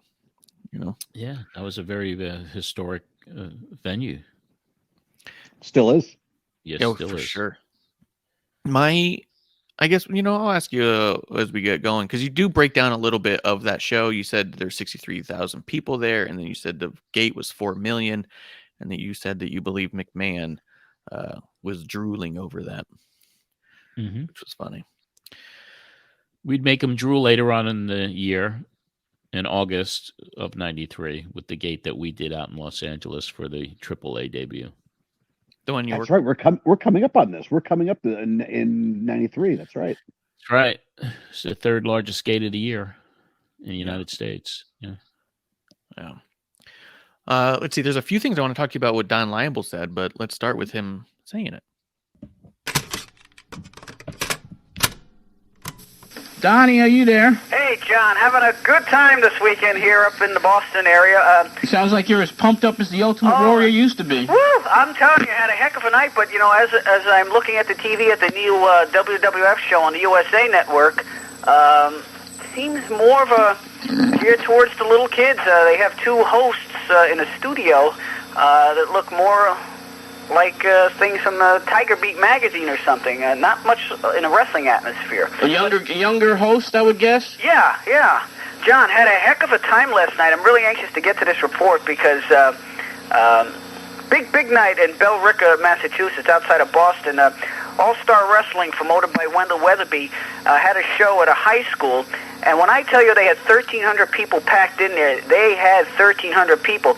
There were no posters, not much advertising was done because word of mouth alone that the Warrior was going to be here. He was on the radio yesterday morning in Lawrence, Massachusetts, plugging the card and talking openly about he's not with the WWF no more. There were other things in his life more important, whatnot. Very, very cooperative. Now, on the show, there were 5 matches. Some of the other names, the Demolition Axe was there, and of course, Hercules worked against the Ultimate Warrior. But I got to tell you, one of the most unusual matches probably I'd ever seen, and you probably never will see again. There were 5 midgets in a handicap match. 3 against 2, Tiger Jackson, Mr. Fool, Little Louie, Mighty Doom, and Irish Leprechaun. I hadn't seen that many midgets in the dressing room, I don't think ever, but it was kind of cute to see. But the 5th and final match was the Warrior and Hercules, who was managed by Vince Apollo. And the match lasted about 12 minutes, and the people were on their feet the whole time. It was just incredible. It was this big name was coming to this small community, and tickets were $10. And as I said, it was packed, and it was very wild. Unlike a Warrior match where we may have seen in the past, where they were in the ring for a few minutes and shaking the ropes, and that was it. From the time the match started to the time the match ended, they were knocking the table over, throwing chairs around, running in and out of the ring constantly, shoulder blocks. Now, this is a guy, the Ultimate Warrior, who was not in the ring for nearly 3 months, and he seemed genuinely enthused to be in the match, and the people left happy, and I think that was the bottom line with everything. The ending came, he had a couple shoulder blocks and the high splash. Referee Paul Richards counted to 3, and that was it. Personally, he was very friendly in the dressing room, giving out autographs, posing for photos. It seemed like being away from the World Wrestling Federation, there was a big pressure lifted off his shoulder. He did make it clear there were 4 people from the Japanese media here last night, and in listening to him talk, he made it clear to them that he was on the show last night helping out a friend, of course, a long friendship with Wendell Weatherby. He will be on, there's a show at 1 o'clock this afternoon in Hanover. It's Jay Leno's hometown. He is not scheduled to wrestle, but likely somehow he will be making an appearance there. As I said, he made it known that he was there helping somebody out. He's not interested at all about going to work again full time. One other thing interesting, there were no video or audio recordings allowed last night. I'm not exactly sure the reasons why, but that was made clear many times. Speaking to Axe in the dressing room, the Ultimate Warrior and he were reminiscing about their times in the Federation, and both of them were saying how they wonder how they did it. They were saying sometimes 8 shows a week, twice on Sunday or Saturday, sometimes waking up not knowing what town they were in. Both of them seemed interested that they'd like to stay in the business, but certainly never go back full time. They were both, especially the Warrior, speaking quite a bit about Matt Bourne's role as Doink the Clown, still marveling over that there is a clown in wrestling. And this I can tell you, too. I know there's a card booked for February the 6th in Groton, Connecticut at the Naval Base, although it has been said that the Ultimate Warrior will be taking on the Warlord on that card, coming right from the Warrior's mouth. And he was billed as the Warrior. He originally, when they were talking over in the dressing room before the match started how they were going to bill him, believe it or not, the Warrior wanted to be called the modern-day Warrior, of which I had to remind him that was Kerry Von Erich's name for a while. But where they are advertising him, I don't know the promoter's name for February 6th. The Warrior is not scheduled on that card as of yet. He said they're still talking. The possibility is there, and it very well will take place, but it is not in concrete that he is going to be on that card. As I said, he does not appear to have to work or work for people he may not want to. He certainly didn't seem to be out to gouge the fans. He was selling 8x10 black and white photos there for just $2 a piece. They were all autographed. A very relaxed person, and it was the first time I got to meet him up close and listen to him to talk. He seemed to be a person that was appreciative of what he had when he had it, but it's not that he has to be the Ultimate Warrior again if he does not want to be. He seems very content with his life. Well, that sounds interesting. You know, most of these guys that get out of there, out of Titan Sports, they do become much more relaxed when they get out, until they get their letters from Vince saying that they can't use their own names, you know? Well, I'll tell you, that also came up. Demolition Axe, of course, has a lawsuit pending against Titan Sports. I believe has something to do with the royalties, and that was certainly a conversation of the night as well. But there has been some contact from Titan Sports with the Warrior. I'm not saying for a return or anything, but more or less as a phone call to say, gee, we care about you. What the gut reaction is that there might be, there is a need for a headliner for WrestleMania at Caesars, and I think the general consensus is that with the people they have there now, without a Hogan and without a Warrior, it's not going to be that strong sell. But I could tell you from at least listening to the Ultimate Warrior, he has no ambitions at all to go back there. And living in Phoenix, he's just taking it easy right now. Now, even when he used the name last night, the Warrior, is that going to cause a problem for him legally? Do you have any idea? Well, I'll tell you, if it does, he certainly showed no concern. In fact, he had made mention. He says, they have tried to break me and break others, but he says it's not going to happen. And he did have the facial paint on that he's always worn in the ring. He had the same trunks on. Everything about him was the Ultimate Warrior, except just calling him the Warrior. Yeah. And like I said, he had a heck of a match, and everybody went home happy. And it was not your typical rest hold or whatever people may remember. He kept the referee, Paul Richard, running around like crazy. Good. Glad to hear that the show went well last night, Don. I know you certainly had a good time. Oh, it really was, and I could tell you they had so many people showing up to take photos, and luckily I was the only one that they let in the dressing room and at ringside to take photos. So from a magazine standpoint, a fan standpoint, I'll tell you, I was having a great time. And tonight, especially Killer Kowalski coming back in the ring against Nikolai Volkov, and as I told you earlier this week, 3,000 tickets have been sold for that match. Well, it may not be fast-paced tonight, but it will be historic. 8 minutes or so, but it will be historic nonetheless. Yeah.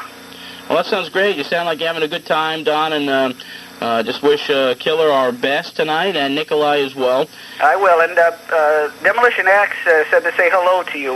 Okay. He's known of the radio show, and the name Arezzi has not been strange in the dressing rooms, as he said. Yeah, well, hopefully we'll be making some more headlines soon. All righty, John. Have a good show. Thank you, Donnie. He was so fascinating. Really fascinating listening to that. He was with excited. Donnie. He was very excited, and that was a big deal. I mean, that was a big story. with Warrior and the questions, and him getting to talk to Warrior and being pleasantly surprised on the reaction and interaction with him. Yeah. So yeah, Donnie was pumped. He was pumped. This actually sounds like the most positive story I've ever heard from the Warrior on an independent show. Or on this radio show. On a radio show. Yeah, I thought that was really cool and notable too, because we've always heard about him being so difficult all the time, and I'm sure he was difficult to a lot of people at times, but Don had nothing to talk about except for this show he went to where he was backstage and got to hang out with Warrior, and he was super accommodating, and that was cool to hear. Yeah, and we were warming up. I mean, because I had heard the horror stories on how difficult and him holding, Vince up for money and just how difficult he was to work with. And after Donnie's report, Donnie's interaction, Donnie facilitated a connection between me and Hellwig, brought him on Pro Wrestling Spotlight in February of 1993. And you'll be hearing that. And then when I started planning my tour of Southeast Asia, I wanted him in the main event. And that's when it turned for me. We'll get into that, but yeah, I mean, John, are you going to be addressing those problems on the show itself? Okay, cool. I cannot wait for that. Absolutely. When you tell a guy to go fuck himself on the phone, on the speakerphone when he's trying to hold you up for $100,000, that's a story to be told when the time comes. Yeah. I mean, he was even selling $2 autographs. I thought that was crazy cool too, just because who was selling them that cheap at the time? Even then versus now. You You got your table and you look over at his and you're like, mark yours up a little bit. You're gonna make me look bad. No, I mean, I was always told that, my autograph prices at my conventions were always very, very low, like $5 or whatever it was. Yeah. But yeah, $2, man. What a deal. Imagine getting a signed 8x10 of Warrior right now for $2. I don't think the late great Don West could have made that sale any easier. True. That's another big loss that we suffered over the holidays. Don West, what a great pitch man he was, and very genuine and enthusiastic wrestling announcer, and just never heard a bad word about that dude. Rest in peace. I've yet to hear anybody say anything bad about him. Yep. Nope. Yeah. I only encountered him at StarCast, and every time I encountered him at StarCast, he made me smile. Yeah. Whether he was interacting with me or somebody else, I would just look over and just start smiling because I was like, look at him go. This guy's awesome. Yep. Yeah, one of a kind. Let's see. Right before Don went into that stuff, he talked about how he had a show on a WWE show, on WWF show, and he said that it looked like a Tiger Beat magazine because they had some young announcers doing the show from a studio. And I was looking it up, and the only stuff I could find that was airing around that time was like Saturday's Main Event, which was not hosted by anybody but like Macho and Vince. Right. I wonder what that was. What syndicated show was that? Yeah. I have a great memory, but I don't recall. I remember that. Like, who are these Tiger Beat pinup guys they're talking about? I consumed everything. Hell, I still consume everything today, and I don't remember anything like that. That was before Pettingill, right? Pettingill would have been this. This was his first year because I remember him being in a toga at WrestleMania 9. But nobody will ever mistake Pettingill for a Tiger Beat cover boy. No, but he was Craig, a young guy. Craig DeGeorge wasn't Craig DeGeorge may have been there at that time, and Sean Mooney might have been there. They've been there for a long time though. They were already well established names. Yeah, I think Mooney was out. He left during the steroid trial. Okay. I wonder. We should give Donnie a ring if he remembers. Yeah, who were those two? Because he might remember. Let's see. Oh, another thing that you did, you had your ads. Oh, I like the Farmingdale Lanes Wrestling League was going to change their time. So they weren't counter-programming. They had to. I know. I mean, they schedule a bowling league at the same time my show is on. I mean, so, how does that going to work? And you're the one advertising it. Exactly. And I'm supposed to be there. When they changed it from 10 to 1, was there a huge shift? A huge shift in attendance? Yeah. What station was I broadcasting on? This was just before EVD. Yeah, I know. So what station was it? Was it WN, which only had 1,000 watts of coverage? Yeah, it's true. You know, one thing I've learned is that bowlers will show up on time to bowl. Yeah. Yeah. And you couldn't, it was wishful thinking that we were going to be able to form a very a good wrestling fan league and bring in guests occasionally. And we kicked it off with Davey Boy Smith and Jim Neidhart, and it was a huge turnout. But after that, yeah, that's a hell of a get. That's a hell of a get. Yeah, it was a really good one. Yeah, and it was packed, and that's when the guy was so happy because we should start a league, and they were advertising and spending some money, and you give it a shot, and then it fails, and then they go away. Yeah. Yeah. Huh? Yeah. Which I hate to say, John, seems to be the recurring theme of the show. You've got these what amazing ideas you had, but the sponsors just couldn't see, and on the occasions where you get the big sponsor, they just didn't get the customer turnout that your listenership was getting. No, the response just wasn't there. Tell you what, I just spent a pretty penny back at Scores back in the early 90s if I lived in your area. Believe me. Mm-hmm. Yeah. Well, yeah, that was a place to spend money for sure. In my younger days. In all of our younger days, my friend. Right before we get into Ventura, yes, this cracked me up. I listened to it a couple times. You were doing your ad reads, and you had timed your out at the same time the music ended, and you were so proud of yourself that it cracked me up, because there's this moment where it's like when someone does something with finesse and then they move on and people look at it and go, oh, look how clean that was. But it's way funnier. It's like, did you see? I nailed it. Like, yeah. Do you have that on tape? Yeah. Good. Yeah. I'm going to play that right now. Reminisce my moment of excellence. That's Farmingdale Lanes. We'll be there next week at 1 o'clock. Okay, how do you like that? Tight? Just at the end of that song, we'll finish, get out of the break. Also joining us here today, Richard Nieves, one of the top wrestling photographers in the wrestling business. So, Mr. Nieves is here as well. He's going down to check out the WWF today at the Meadowlands. Should be an exciting show. You know, one thing I'm reading, which before Jesse's on the phone? Okay. There's also another call coming in at 1446. You may want to take that before we tie the lineup. Reading and finding out what's going on with Doink the Clown. Now, can you believe this, Richard, Bruce, Tom? They have scheduled Bob Backlund to take on Doink the Clown.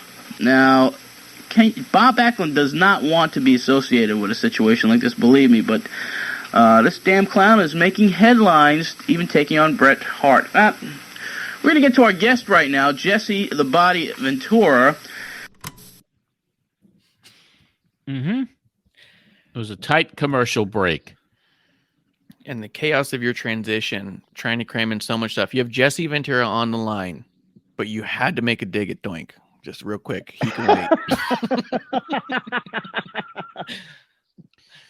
I was a clown back then. But you were having fun, though. You were having fun. And the listenership could, because I can tell you're having fun. You're a lot more alert than you were last week when I think you were slightly hungover. But this week, you can definitely tell it's a return to form. Yeah.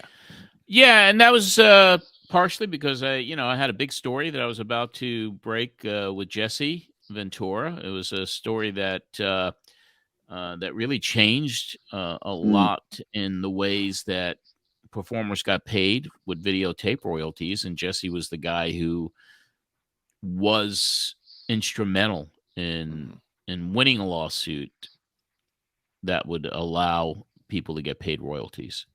Jerry McDevitt does not lose often, but man, the Body took him to the cleaners on this one. Yeah, it was a big win for Jesse. Yeah, and I was happy to have him on the show to talk about it, and he was very open, as we'll hear some clips from the mayor of Brooklyn Park, Minnesota. Yeah, exactly. Yeah, I was really surprised just how well the thing held up. Like, this is when he's going into the trial, and he's explaining what it all is and why he's doing it. And I was like, this is great. Like, fascinating stuff. It's it is, and a lot of people didn't get this type of information out there, and that's what I prided myself on. If I can get somebody to talk about what was going on, like Jesse and the others that appeared on the show, to really go deep inside what was happening that the fans don't get a chance to hear. That was what the show was all about, or supposed to be. Yeah, this isn't recalled. It's not somebody trying to remember why the things are trying to catch the details. This was like live in the moment. And he's like, oh yeah, this is what the lawsuit's about. It's like, this is awesome. But yeah. He was always a great guest every time I had him on. Yeah. As a matter of fact, let's go to the first clip here. This is where he breaks down the purpose of the lawsuit and what he's got going on here. Because I've heard people talk about it before, and it's never worded quite as well as I heard it here. Well, it goes way back to videotape rights. Basically, that's the majority part of the lawsuit, is over the rights and using of my face and my voice on videotapes. So many of us way back in when WWF went national back in 1983, 84, contracts were an unheard of thing in wrestling. It was all verbal agreements, and it was the old style from the old days of Vince McMahon Sr. and this and that. And then when Vince McMahon Jr. took the WWF national, he enticed a lot of us away from other promotions. Myself, I came from the AWA, Hulk Hogan from the AWA, Gene Okerlund from the AWA, and people like Paul Orndorff and whoever around the country. In order to go national, of course, he had to pick up a lot of the regional stars so that he would have a face or a personality to go into that particular area with as he expanded. Well, when he did all this, he never told any of us that at some point in time he was going to try to make us sign these exclusive contracts, these booking agreements. And so, to shorten that up a little bit, after we were there, I in particular was forced to sign one. It was in the Mecca Arena in Milwaukee, Wisconsin, and then Gorilla Monsoon came up to me 3 minutes before I'm walking to the ring and says, you either sign this or you don't wrestle, and it's straight from the old man, meaning Vinny. And, so I told Gorilla I'm signing this under duress, and it's not of my own free will, because I had to sign it. At that point in my career, when you made the jump to the WWF, you more or less burnt your bridge behind you, and it was at the height of the war. And nobody was going to take you back with open arms if you fell out of favor with Vince. So he had us all over the barrel. But that contract only lasted 2 years, and I don't even consider it significant because, number one, it's a wrestling booking agreement. Number two, the conditions it was signed under. And as everyone knows, in the fall of '84, I had pulmonary emboli, which was blood clots in the lungs, which knocked me out of wrestling and didn't end my career, because I subsequently did come back into the ring later. But it made me realize that I couldn't wrestle forever, and it was at that point in time that I began broadcasting. Well, broadcasting and wrestling are two different things. They're two completely different jobs. And then I fell into the full-time broadcasting. Well, when I agreed to broadcast for WWF, I agreed to do the live events, and I never gave away any rights or signed away any rights where WWF could take these live events, put them to videotape, and then sell them and rent them for money without at least giving me some type of royalty payment. And that's the main contention of my case, is that the WWF has made millions upon millions of dollars. It's astronomical what they've made in the videotape market, and they basically haven't paid anybody anything except themselves. And one of the strong cases in support of my case, I don't know if people are familiar with it, but a singer in the 50s named Peggy Lee did the voice work and the singing in Lady and the Tramp when it was a movie. Mm-hmm. Well, later when videotape came out, Disney took that movie, made it to videotape, and put it in the videotape market, and they never got Peggy Lee's permission, nor did they pay her any royalties. And about 3 years ago, she sued Disney, and a jury awarded her $2.9 million, and Disney since appealed, and I think it was last week or the week before, the court upheld Peggy Lee's claim again, and so Disney owes her $2.9 million for the use of her voice and likeness or whatever on the Lady and the Tramp video. Yeah, I thought that was really interesting. Very specific about what was going on. It was a major lawsuit, and it was certainly something the WWF wanted no part of, but here we are. Jesse wasn't going to take it and decided to go after the money that he felt he was owed. Yeah. Did you ever get a call from WWF's lawyers basically trying to give their side of the situation? I mean, knowing you as I do, you probably reached out to WWE to get comment. I'm wondering if anybody had a counter, which I don't know if we're going to hear anything in the ensuing weeks, but did you ever try to reach out? What did they say, if you did? They would never acknowledge anything that I did, and they would never respond to any request of any rebuttal or their side of the story on anything. Because at this point, you were public enemy number one, I assume. I was pretty high up on the enemies list for sure. But the thing is like if you are trying to cover something in a journalistic type of way, which I tried to do, you always want to get that. If you're talking about an allegation or a story or a lawsuit, you would always want the other side to weigh in. And they would never do it. They would never come on. It was just kind of like, we're not even going to address it. The only times that I dealt with McDivitt were the cease and desist or the threats of lawsuits that he would send to the stations that I was affiliated with.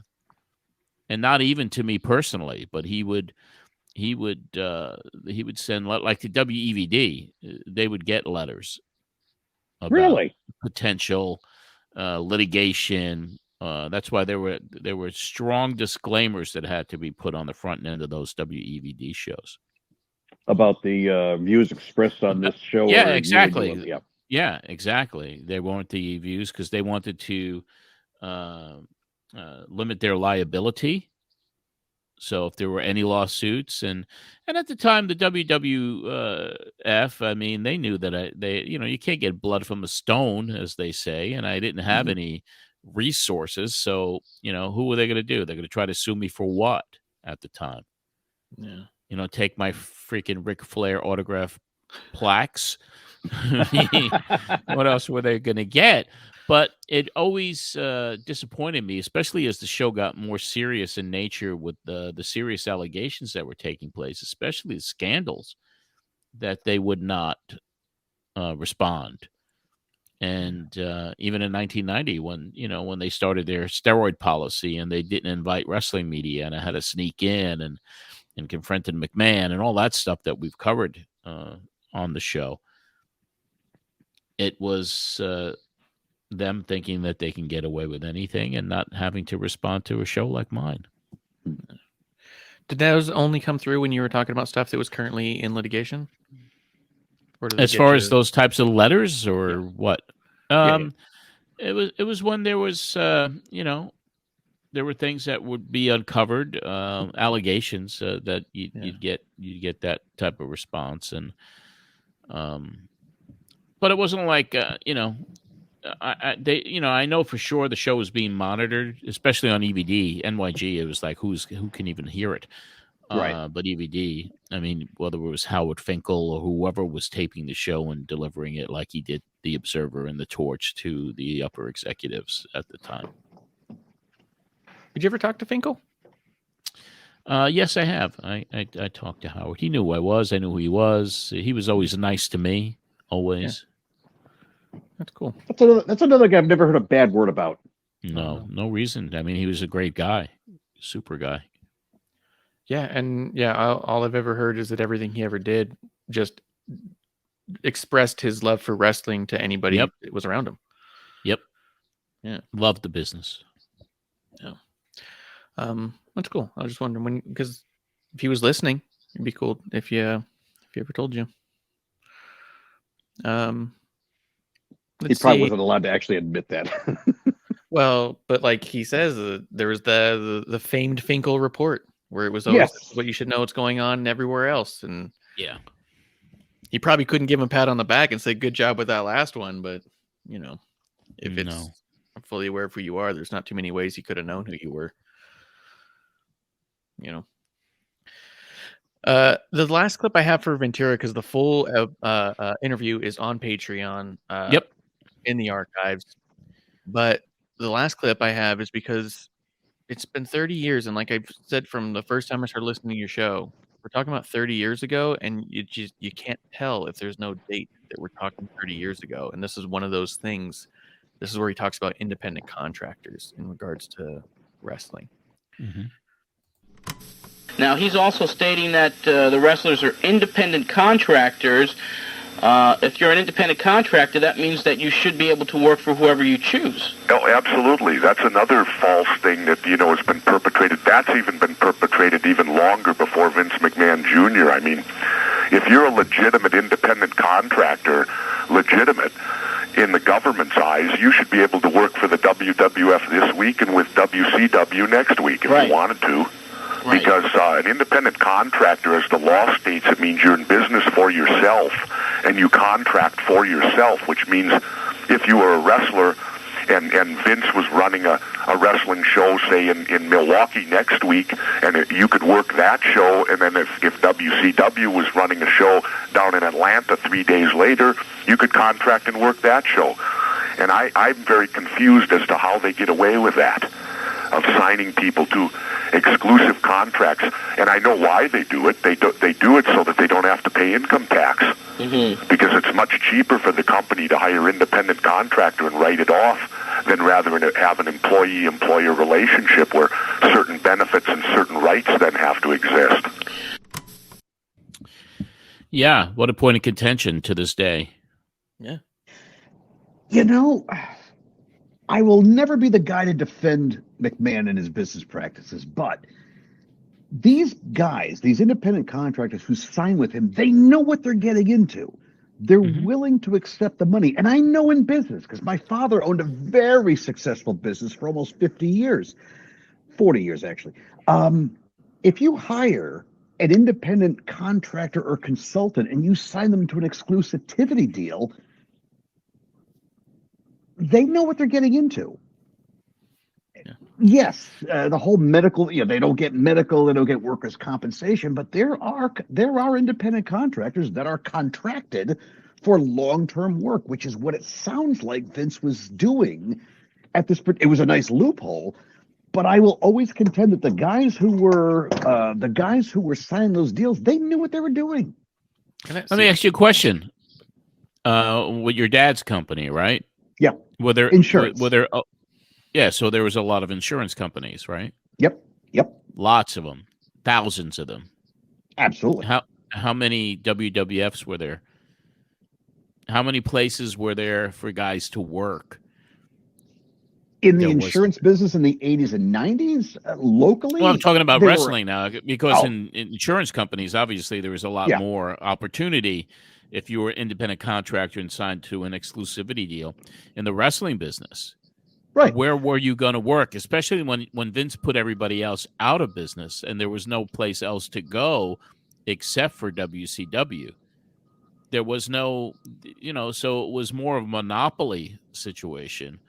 But they were also they were getting into. I mean, they just wanted to work. I mean, they wanted the opportunity to work. But when you're putting your body on the line and traveling every single day, and you have to pay for your own hotel, and you got to pay for your own health insurance if you can get it as a wrestler, and if you have no retirement benefits that are offered by the company, nothing, no pension, no 401k, no IRA, nothing. But they never had that in the territory days either. No, but there were places to work. There were 100 different places to work.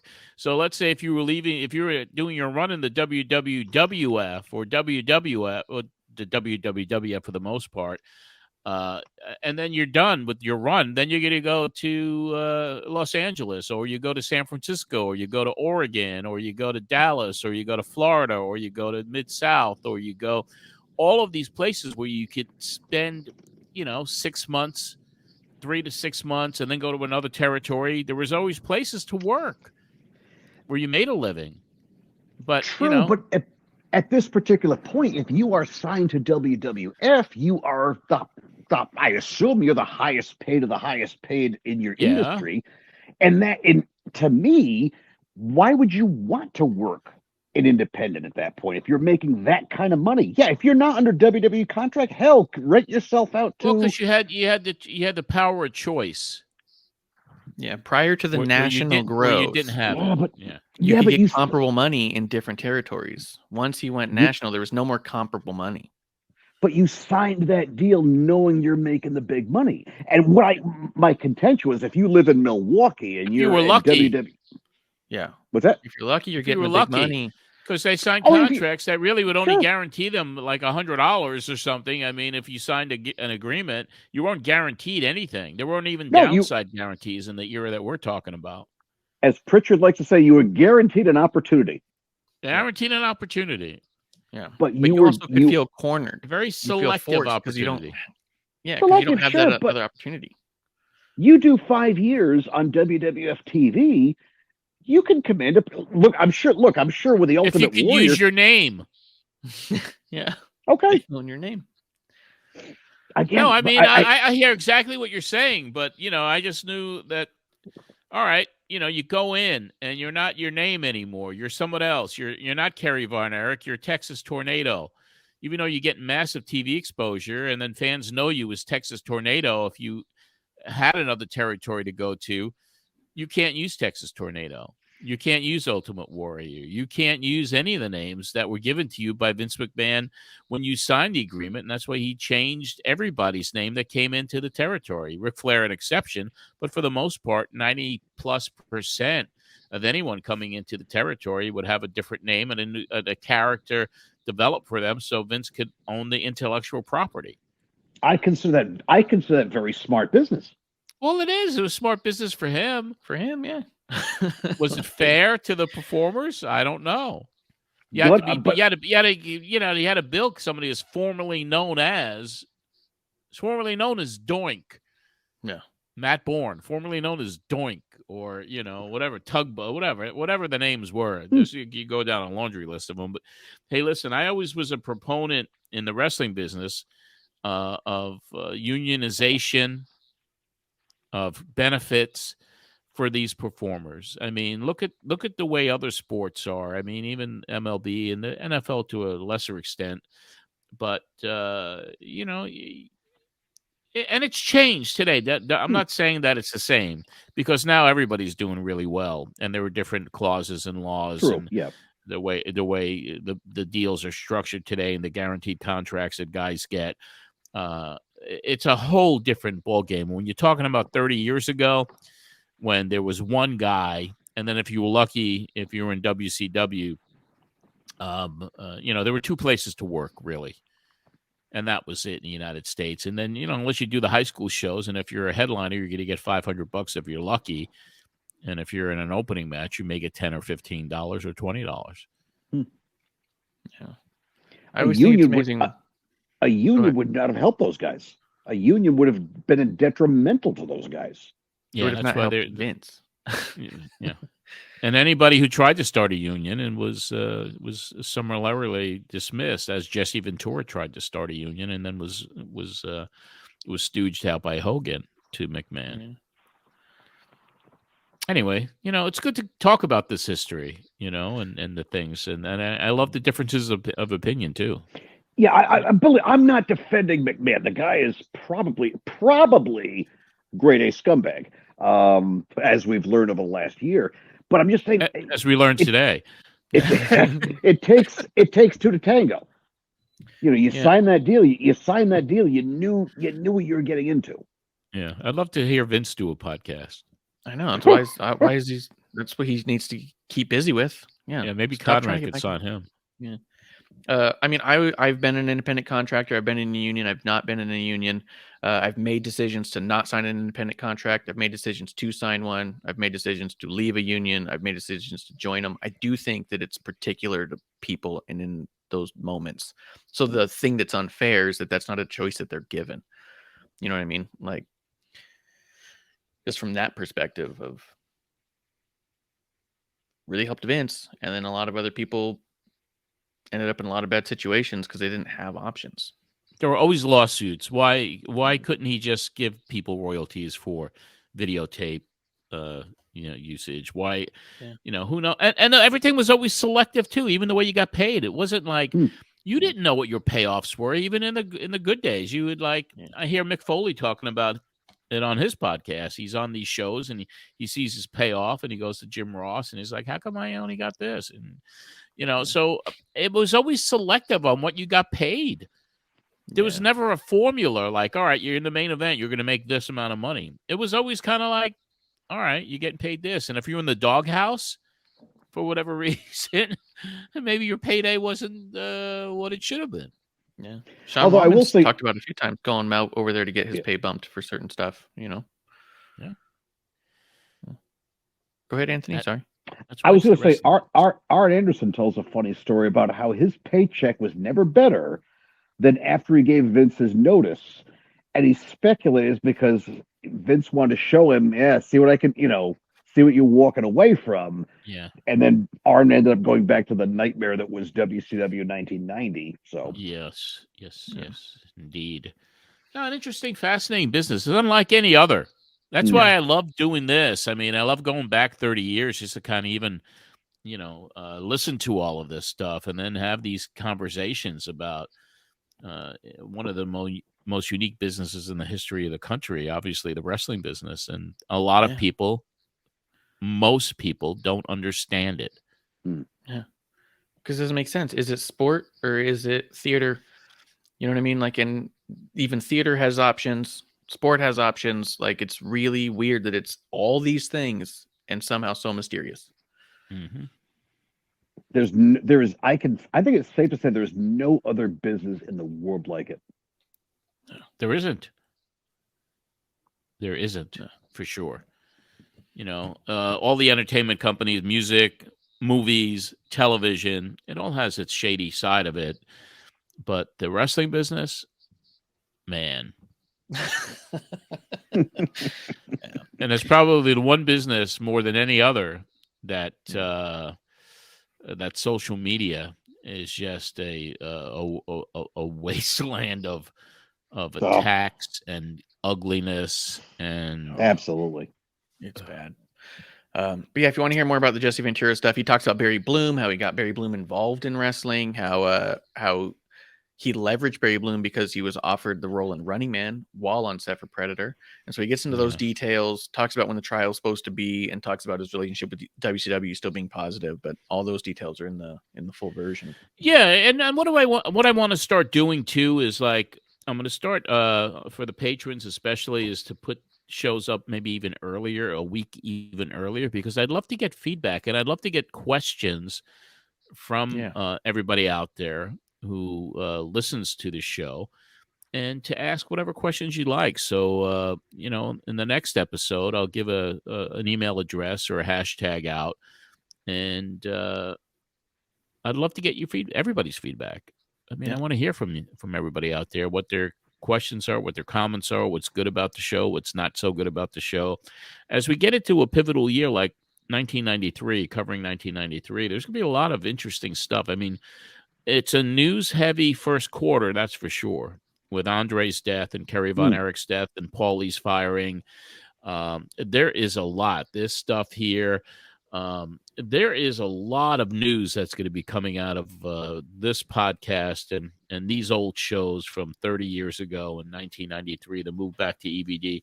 There's a lot. So, we try to find our way here each and every week and, come up with the right formula to keep everybody engaged. But I'm telling you, if you really want some really interesting stuff to kind of sink into history-wise, this year coming up, 30 years ago, 1993. What a ride we're in for, huh? Big, yes.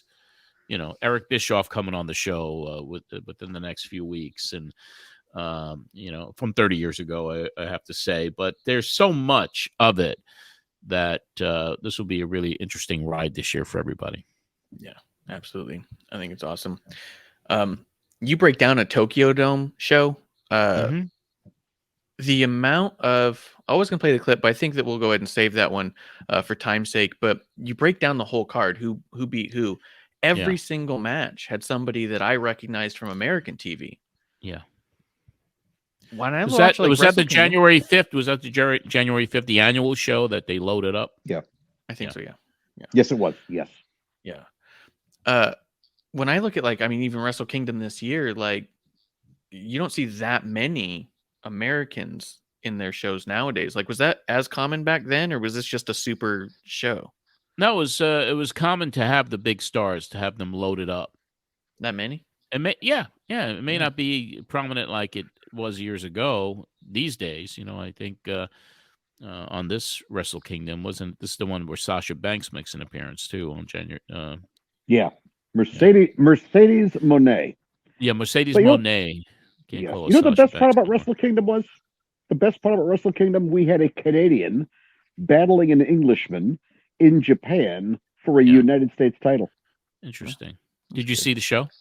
Yes, I did. How was it? It was very good. I enjoyed it a lot. Was it the greatest spectacular of all time?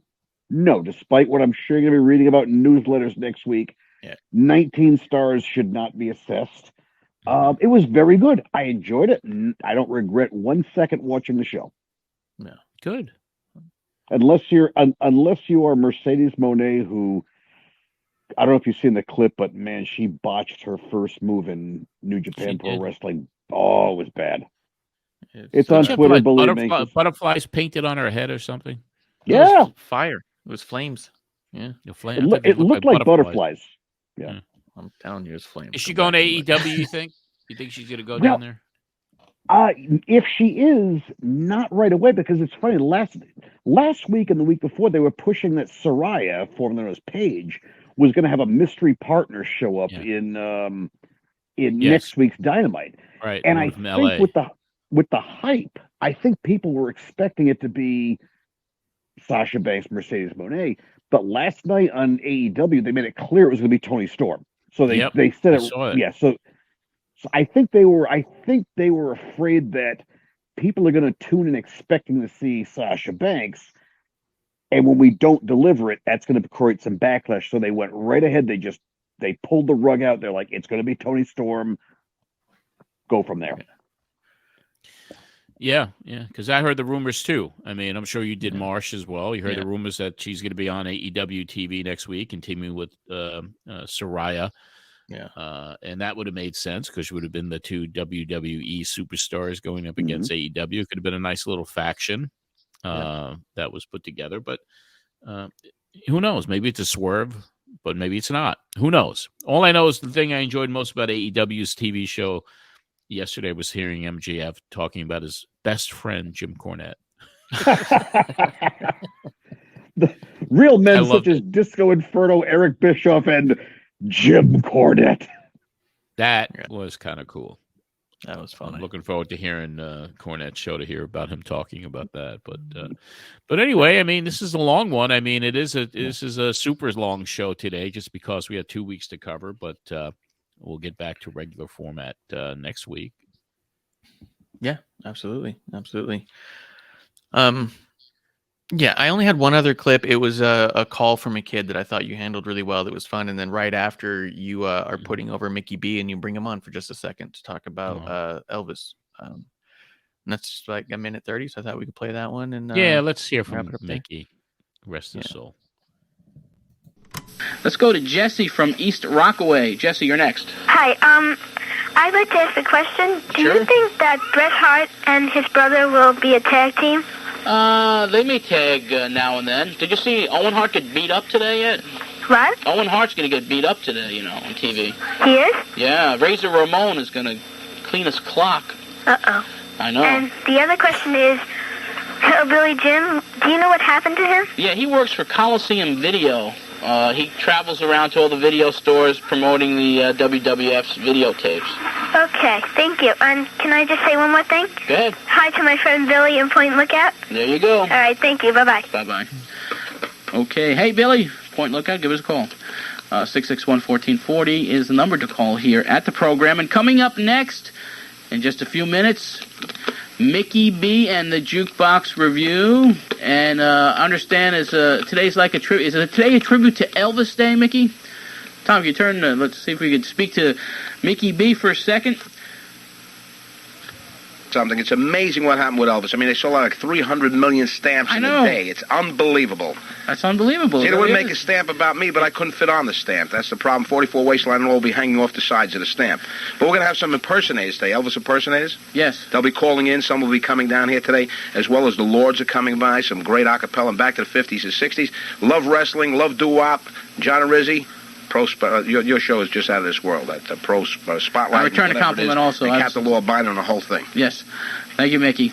And if you're into it, Elvis, don't forget to listen to the Jukebox Review coming up in just about 5 minutes. Always love hearing his voice. You sound like a real fun guy every time I hear him. Yeah. Great guy. What a great guy. But yeah, I mean, this is it for this episode, I would guess, right? And Anthony, I want to thank you for coming aboard here today. John and Marsh, it's always a pleasure to be hanging out with you guys, just talking some old wrestling. Like we said, this was just the beginning of 1993, so what a hell of a year we got in front of us. I cannot wait to do this again with you. Thanks for having me on. Yeah, we'll bring you back in a couple of months because you are going to be on 6 times this year on the program. So we'll bring you back. We'll send over a show, give you a list, and have you pick which one you'd like to participate in. That's what you get as an executive producer, my friend.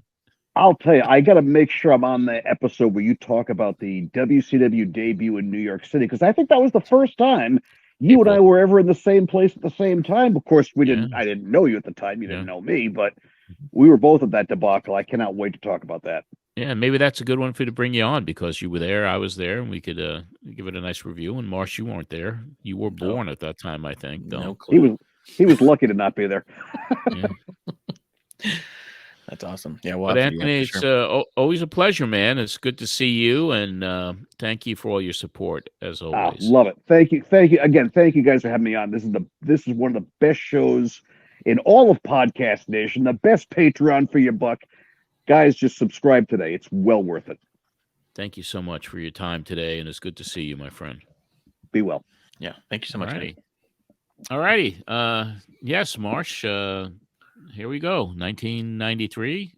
Now 2023. We'll have a lot of good stuff to cover. And I think next week's show is going to be as they said in the old days, a barn burner. We got Paul E. Talking about his termination at WCW, and it's a extensive interview that we do with Paul, who breaks a story that he was kind of terminated based on first they wanted him to renegotiate the deal, and then he wouldn't do that, and then all of a sudden they find some shenanigans with expense reports, and that's how they get rid of him. So he'll be talking all about that on the show next week, in Cactus Jack's babyface turn in WCW. So we'll have some good stuff next week.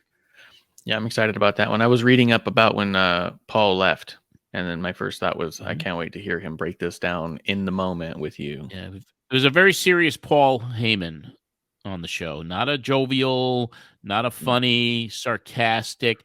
It was a serious conversation with a guy that was very serious about what had just happened to him. Wow.